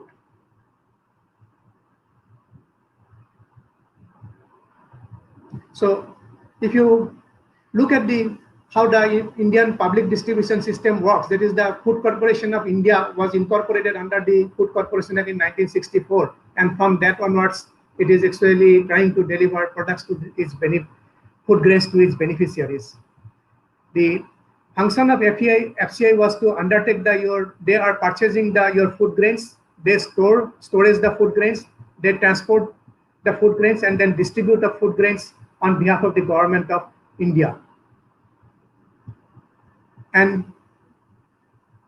in 2013, as I already mentioned, that in the Parliament actually enacted your National Food Security Act. And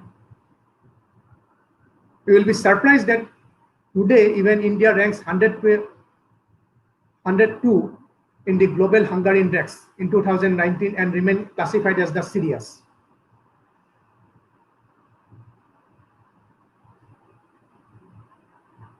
Now, how this public distribution system works, actually it procures the food grains from your farmers with a minimum support price they give, and then they maintain this buffer stock, and then they allocate this food grain to the different states, and from the states it goes to the actually fair price shop, and from the fair price shop it ultimately goes to the beneficiaries. Now here actually a lot of inventory issues are associated while actually procuring the food grains from the farmer and storing in the particular places, and then distributing it to different states. Some of these states produce more food grains and some are classified as the deficit in food grains. So once you procure the food grains from a surplus state, then you have to transport it to the deficit state. So how much quantity you will transfer to this your deficit state, and what will be the mode of transportation? These are the various issues, so that the food grains can reach to the beneficiaries in the right time, in the right quantity. So this is a major challenge. And if you look at this research motivation, that why we have taken up this problem, if you look at this, some of the clips, you will find that how much of wastage taken place in food grains. That you have in a particular state, there is an excess of food grains produced. The FCI procure the food grains, but they don't have any cover space for storing those food grains, and as a result, there is a huge loss of these food grains because they are kept in your open space. And if it's the Punjab, that is, if you can look at the Punjab, maximum damage of 7,000 tons, then West Bengal subsequently so many tons, Gujarat so many tons, like that. You have if you look at the different years, you will find that how the wastage is taking place. So how to minimize this wastage and how properly it can be distributed is really a very important issue.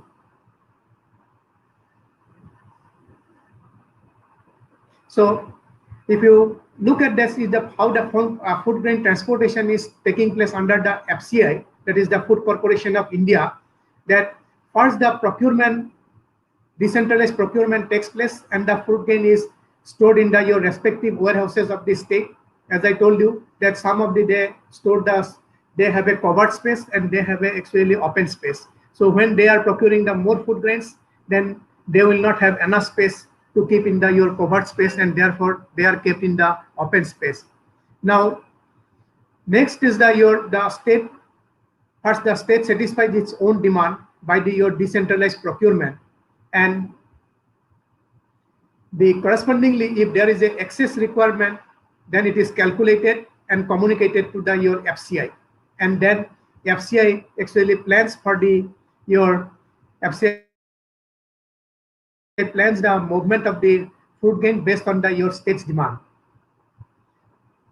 So this food grain, but in some state there is a surplus and somewhere it is a deficit. So food grain is received at the deficit state warehouses, and then the state distributes the food grain among the deficit region. Then this stock is finally from the distributors,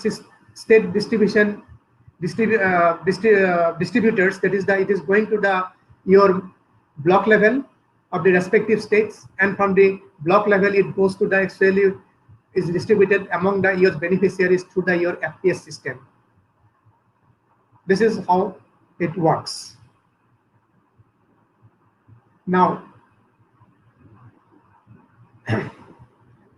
this food grain transportation under the Indian PDS consists of your multiple warehouses located across the country to store this food grain.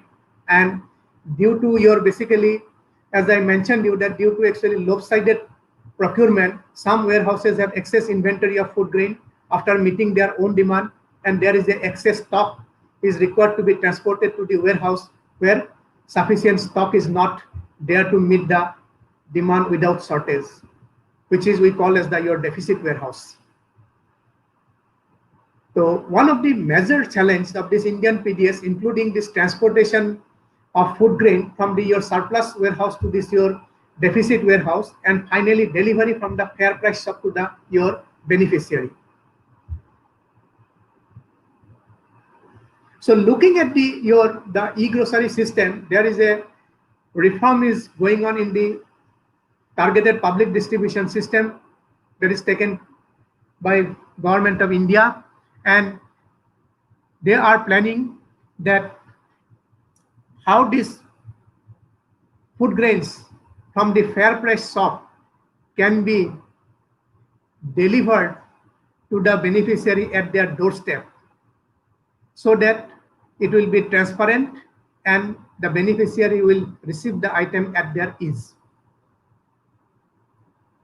Keeping this in our mind, so you can see also that recently Delhi government has taken this decision that they are trying to provide that every household is entitled for their monthly food grains through this your home delivery. Now, this action is extremely beneficial for the beneficiaries, especially the person of the old age and with your physical disability. Even if you look at your fair price operation of the fair price, you will find that many times the operation of the fair price is very irregular. Sometimes it is opening on a certain day and for a certain hours. Many times people are not able to visit the fair price shop and they are able to take up their rations. So to avoid this kind of inefficiency and to make the process transparent, the attended home delivery is a step in that direction, and therefore we have taken up this problem. This problem has a difference from the normal e-grocery system. In the e-grocery system, that is you will find that is the Amazon or the Flipkart or all these companies are delivering product to your doorstep. Those are actually a profit-making organization, but Indian public distribution system is a non-profit making organization, and therefore their treatment is somewhat different than what the other business organization is doing. So therefore this problem that we have taken here is different from the problem that is from the regular home delivery problem. The mentioned problem we can broadly identify as your attended home delivery problem. The provision to let the recipient choose the delivery time slot is one key aspect of the attended home delivery. So this is one of the most important aspect of the home delivery problem, is that you are allowing your beneficiary to select their time slot, that at what time he will be available and when you are going to deliver the item. So it is extremely important to minimize your randomness and no-show probability of these beneficiaries by abiding the time slot selected by the beneficiary.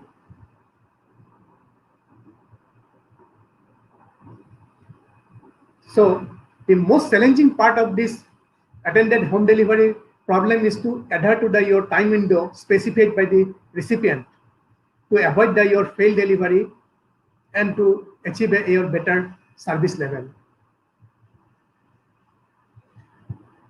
When we talk about the literature, then most of the literature consider your deterministic routing environment, where the travel time and your customer response time, that is the time required to travel to the beneficiary, and actually the time with the customer response time, those are known or be considered as the deterministic. But this is actually really a real life scenario, and deterministic assumption actually might not hold in your practical world. So considering this, we frame these 4 research questions: that how can your attended home delivery system be modeled to incorporate the uncertainties so that a higher overall service level or the satisfaction level is attained? What is the role of your uncertain travel time and response time over different planning horizon in an attended home delivery system? This different planning horizon means basically we are talking about that the planning horizon may be 1 day, planning horizon may be 5 days, planning horizon may be 10 days. We are receiving the order from the beneficiaries, and then in the next 5 days we are going to deliver those items among the beneficiaries, or we are allowed to accumulate the orders from the beneficiaries, and in the next, suppose the 10 days planning horizon, we are going to deliver these items to the various beneficiaries. So you can have a different planning horizon. So in advance you will decide that how many days planning horizon you are going to allow. The third research question, that what are the impact of your delivery planning horizon travel time and response time to the overall cost and the service level of an attended home delivery system. Also, we are trying to see that what can be a practical, effective, and easy to implement solution technique that can aid the aforesaid stochastic attended home delivery model. So finally, actually, how we can this problem can be implemented in the real life scenario. So if we look at this your problem framework, then you will see that on the one hand is the beneficiary and other hand is the your FPS end. So first the beneficiary, he will initialize the order through a mobile app or your voice assisted call. Then he will give the your selection of his preference of the time slot for the your attended home delivery. Then it will go the your successful placement of the delivery request. Then from the FPS end, the confirmation of the your delivery request. Then intimation of the your time window of the tentative delivery date.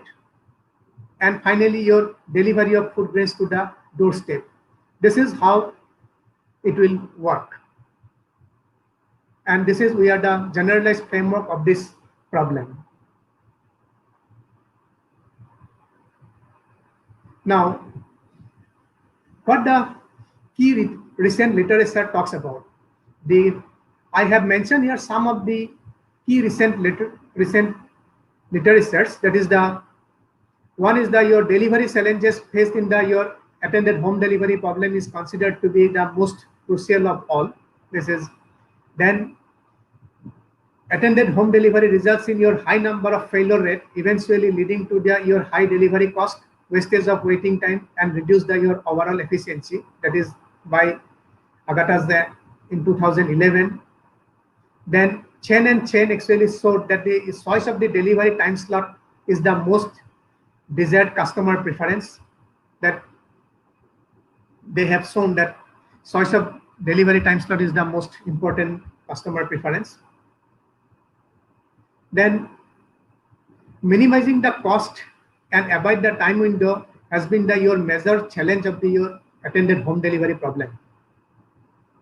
That is pointed out by the researchers. In Miranda et al. Actually discussed the significance of waiting time on a routing model under your hard time window setting, and the other authors have said your Young et al. Have mentioned that consider the idea of your controlling the demand through your variable delivery time slot pricing. But this is, we are not considering this, say the variable delivery time slot pricing is not our interest, because we cannot go for different pricing for different variable delivery time. Similarly, your Kohler et al. Actually investigated the idea of your flexible time window management to enable your accepting as many customers as possible while providing the good service with the limited delivery resources. Now, from the key literature, we have identified that what are the solution approach they have adopted. Say, researchers have proposed both the exact method for solving this problem, and they have exact and the meta heuristic algorithm they have used for solving this problem. Basically, a meta heuristic algorithm can find high quality solution in a practical time limit and can be more applicable for a practical purpose.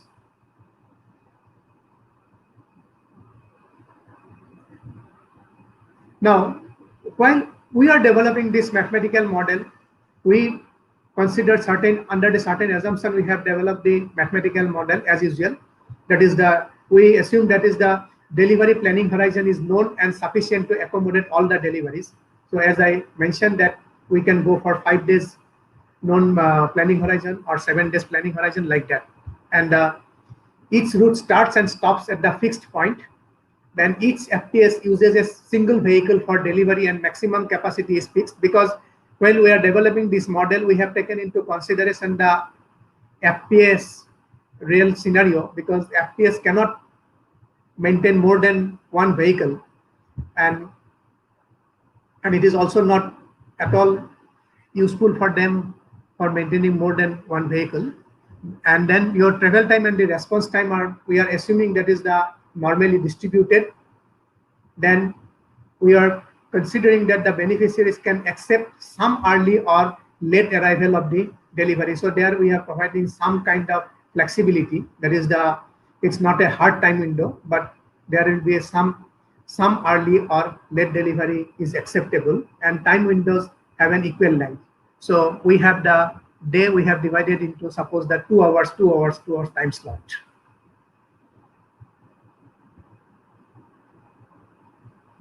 So these are the various notations that we have introduced while developing the mathematical model, such as your K is the set of the days, that is first day, second day, third day, like that we have in the planning horizon how many days that we have considered. Then your P is your set of the beneficiaries. Then QI is the demand of beneficiaries, that how much quantity is to be delivered to a particular beneficiary, and Q is your maximum capacity of the vehicle. Like that, we have used the various notations to describe the model. So TI is your say travel time between the node I and J, and DI is your distance between the node I and J. Similarly, small SI is your service time of the beneficiary, and RI is your response time of the beneficiaries. Then also we have incorporated the capital OTK, that is the overtime for a day, particularly if overtime is required to fulfill the requirement of beneficiaries. Now, we first start with the deterministic scenario, and then from the deterministic scenario, we have gone to your stochastic scenario. First, in the deterministic scenario, we try to solve this in the deterministic situation, and in this deterministic situation, the objective we formulated is a multi-objective problem, and that's multi-objective problem, your minimization of the first is the objective is the Z1 is your travel time, response time, waiting time, and overtime, and second objective is your beneficiary time slot violation. So on one hand, we are trying to minimize the total time, and the second objective, we are trying to the number of beneficiaries time slot violation should be minimum. Subject to the regular, that is the constraints that we have put. So for this,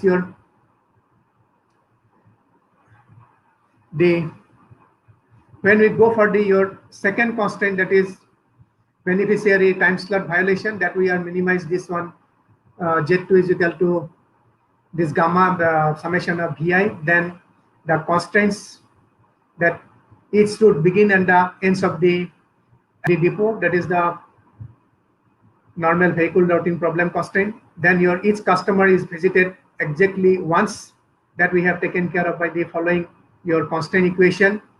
Then the total delivery does not exceed the vehicle capacity, that has been taken care of by the following constraint equation.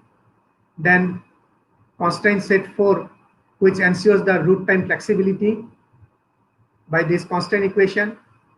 Then we have calculated the ideal time and the overtime constraint.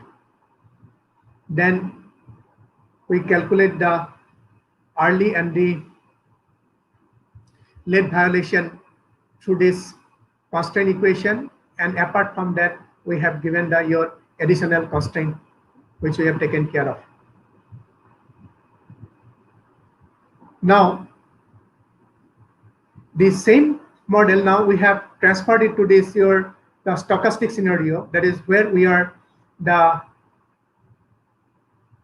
objective is to minimize your travel time, response time, waiting time, and the overtime, and that has been taken care of by your minimization of the expected time, and your minimization of the variance of this has been taken care of by the first objective function. The second one, that is your beneficiary time slot violation, has been taken care of by again your expected this one, the time slot violation and the probability of the ith node in the your on the kth day providing in the time window TW.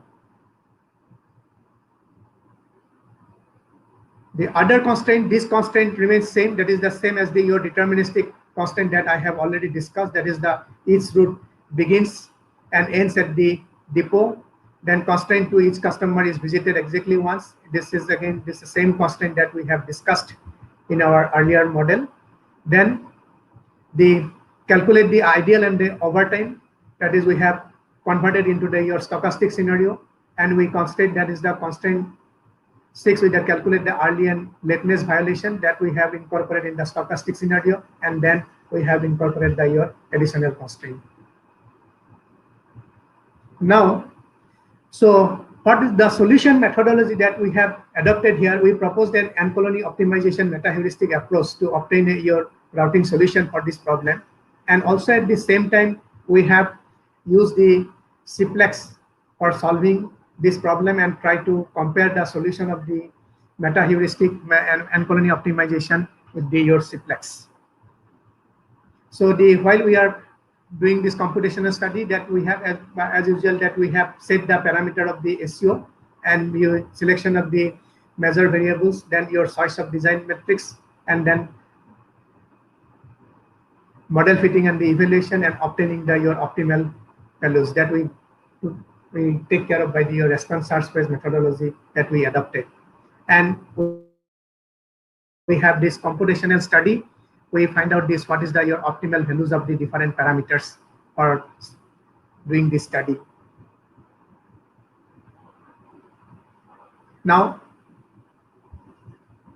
we did a gap analysis. So we employed the SEO algorithm into the several randomly generated your test instances of the different length for this your FPS system. Then we use your weighted sum approach to convert your multi-objective optimization problem into a single objective one. And several your test instances are generated and compared with your best solution reported by the simplex after 1 hour of solution. So we provide the SEO solutions are shown by your blue color, and the simplex solution are shown by your red dotted points. And with that we have tested for your various test instances. And as the number of test instances goes up, then we have seen that the meta-heuristic is performing better compared to the simplex solution. So we want to see your impact of your travel and response time on your total expected cost. So a number of we have case studies were conducted to illustrate the effect of your travel and response time on your expected cost. And the results are compared to actually what we did. These results we have compared to your base case scenario over a planning horizon of 1 day, 7 days, and 15 days respectively. So, and then finally we compared your base case with a complete stochastic scenario. The base case is nothing, but base case is basically your deterministic scenario. So we considered first that we want to see what is the impact of travel and response time on your total expected cost. That the first case is not this base case is nothing, but that is your deterministic case, that everything is known, and what is the percentage change in total expected cost, that is there is no change in this total expected cost because this is a deterministic scenario. Now what we did, that we first changed your last 25% of the travel time, we increased the travel time by 25%, and then we see that what is the impact when there is a 1 day planning horizon. That is, we are trying to deliver the accumulated item in 1 day. 7 day means we are trying to deliver the accumulated order in 7 days, and 15 days means we are trying to deliver the accumulated order in the 15 days. So when we actually plus 25% travel time we increase, then we have seen that in case of the 1 day, there is a 18.6% percentage change in the total expected cost. For the 7 days, it is a 17.4, or for the 15 days, it is a 17.76. Like this, we have reduced the travel time by minus 25%, and then we see that what is the impact on the total expected cost, and then we find this result. Similarly, we individually we have seen that if I change the response time by 20 plus 25%, that is from the deterministic case, we are increasing it by 25%, and then we see that what is your impact on the total cost, and then we see that this is the impact percentage change in your total expected cost. Similarly, we are decreasing the response time by minus 25%, and we see the result. Then again, we are increasing the travel and response time by plus 25%, and then we see that what is the impact. Then we are decreasing by minus 25% travel and response time, and then we see the impact, that what is the response on what is the impact on your total cost. And finally, we are looking at the stochastic scenario, that if I consider that distribution of the response time and the travel time, and then we see that what is the percentage change in the total expected cost. When we are considering the stochastic scenario, then what is your expected cost when we are considering that expected change in the cost for 1 day in the stochastic scenario is 0, but whereas in case of the 7-day, we have seen that is the minus 3.5%, and when we see that is the 15 days, that is your minus 4.1% when we consider your stochastic scenario. So this we have that result, we have plotted it in the graphical scenario here, the same result that we are plotting it here for the 1 day, 7-day, and your 15-day scenario. That is with the first case means your base case, that is the deterministic case, which we have not shown, there is 0. Then there is the second case, there is a 25% increase, that is the minus 25% decrease, that is the 25% increase in the response time, 25% decrease in the response time. Then your both response time and this travel time increase. That this is the various scenario that we have plotted the result. Now, if you look at this one, then you will see that what is the observation we have made. The observation that change in your expected cost remains relatively consistent with respect to your changes in your planning horizon. Now, the most important insight that we have got from this study, that is the under stochastic scenario, for a small time horizon, the total expected cost remain unchanged. So this is one of the most interesting finding from this study, that in case of the stochastic scenario, if we take a small time horizon, then we can, instead of going for a stochastic model, we can use the deterministic model. We can use that model reasonably, and the result will be reasonably a good result. We no need to go for the stochastic model. For a longer time horizon of the 7 days and 15 days, there is a reduction in the expected cost by your 3.5 and 4.1% respectively. That is what I have mentioned in your earlier slides.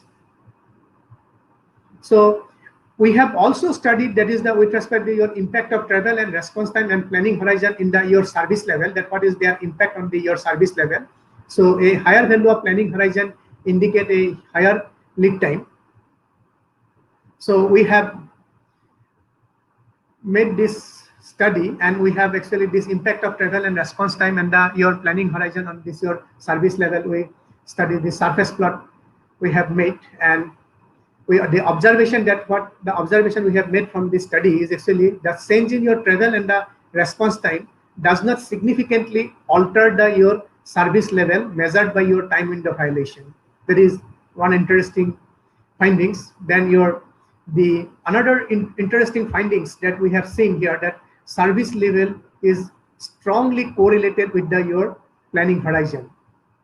That, of course, it is obvious that an increase in your initial planning horizon actually reduces your service time window violation drastically. That if we go on increasing the planning horizon, that is, we are getting the number of orders from the beneficiaries, and if we keep a longer planning horizon, then what will happen, that the time window violation will be drastically reduced.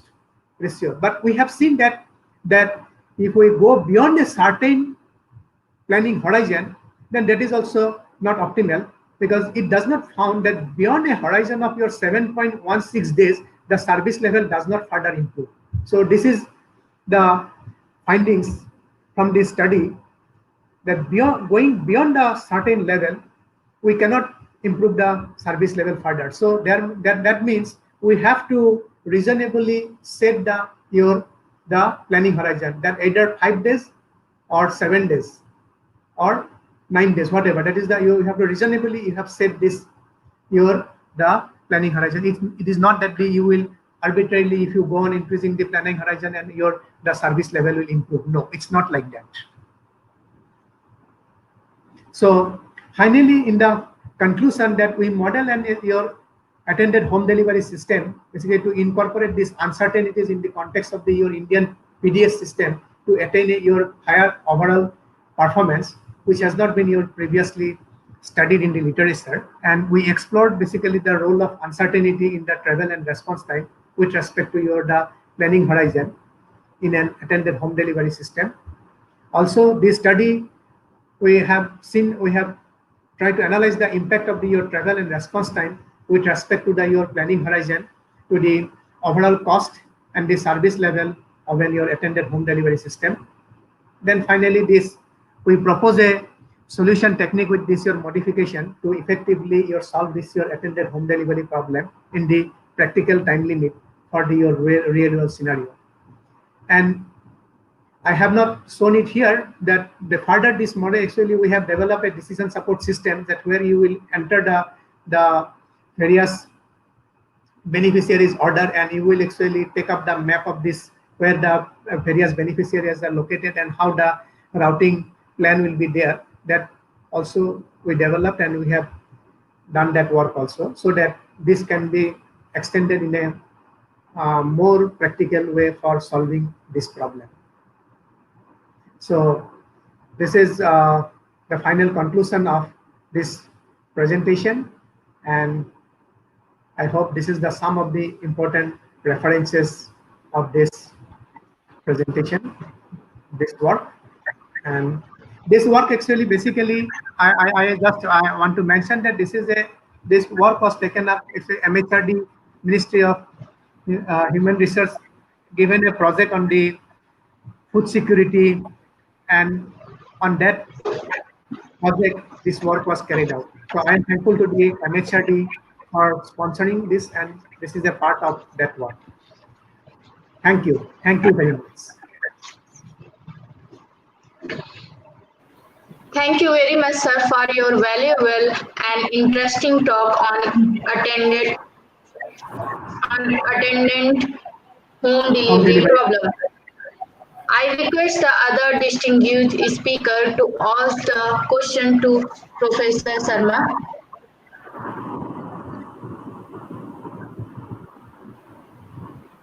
If you have any question, Professor?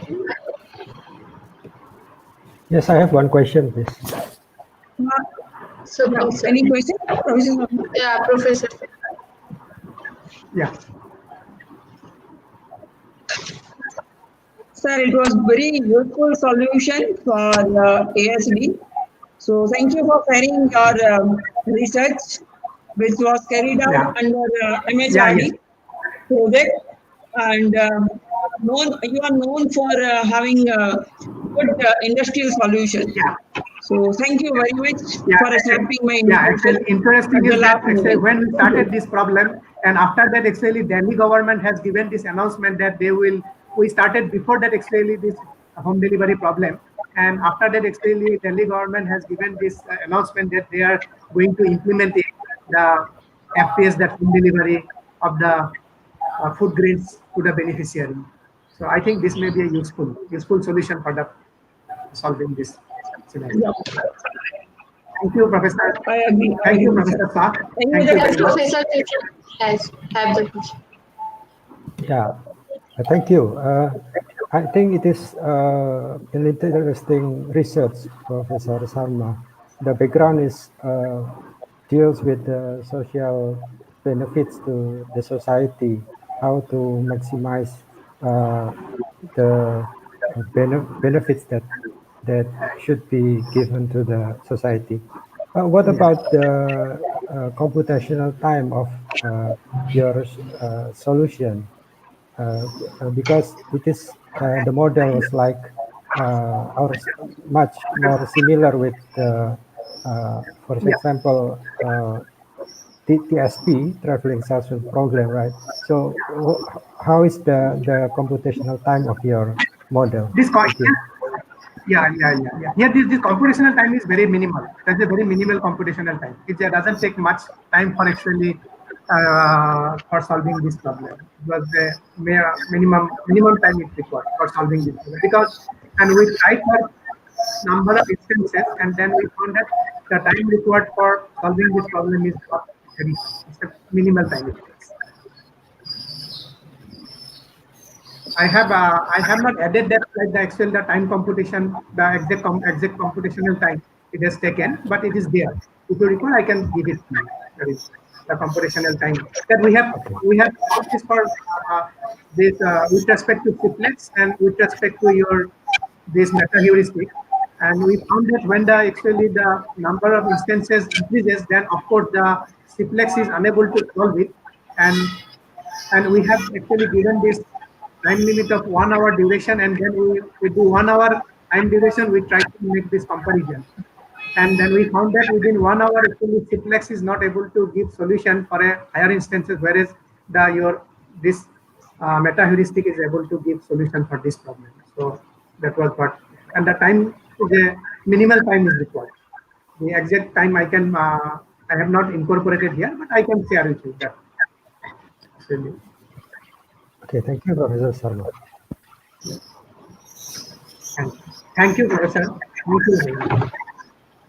Thank you, Professor Sharma.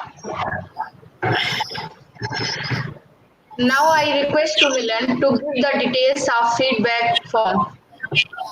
Yeah, thank you, Dr. Akanksha. So there is one important instruction regarding your feedback form. So all participants are requested to fill in the feedback form.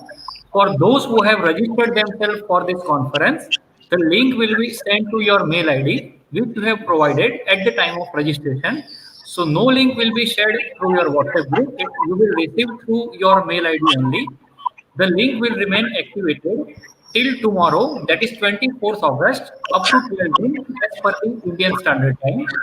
All participants will get a certificate after filling the feedback form, and it will be sent through your email only. So please fill that form very carefully, because that name is going to appear in your certificate. This process will take up to 1 week. So I humbly request all of you to please keep patient. And now I would like to request Dr. Akanksha to please conclude the session. Thank you, Milan. So concluding the event on behalf of Department of Mathematics, Gujarat University, I am thankful for your active participation and cooperation. Also, I am thankful to all the speakers for giving their valuable time and sharing their knowledge with us. I am sure, being an academician, we all are looking forward for such occasions event which energize our intellect and build an optimistic relationship with each other. Let's grow and learn together. Stay safe, stay healthy, have a great day. Once again, all of you, thank you. Thank you. Thank you all of you. Thank you, sir. Thank you, everybody. Thank you, madam. Thank you, professor. Thank you. Sagar, please close the Thank you, broadcast. Professor. Sagar, Thank you, Professor. Sagar, please close the broadcast link.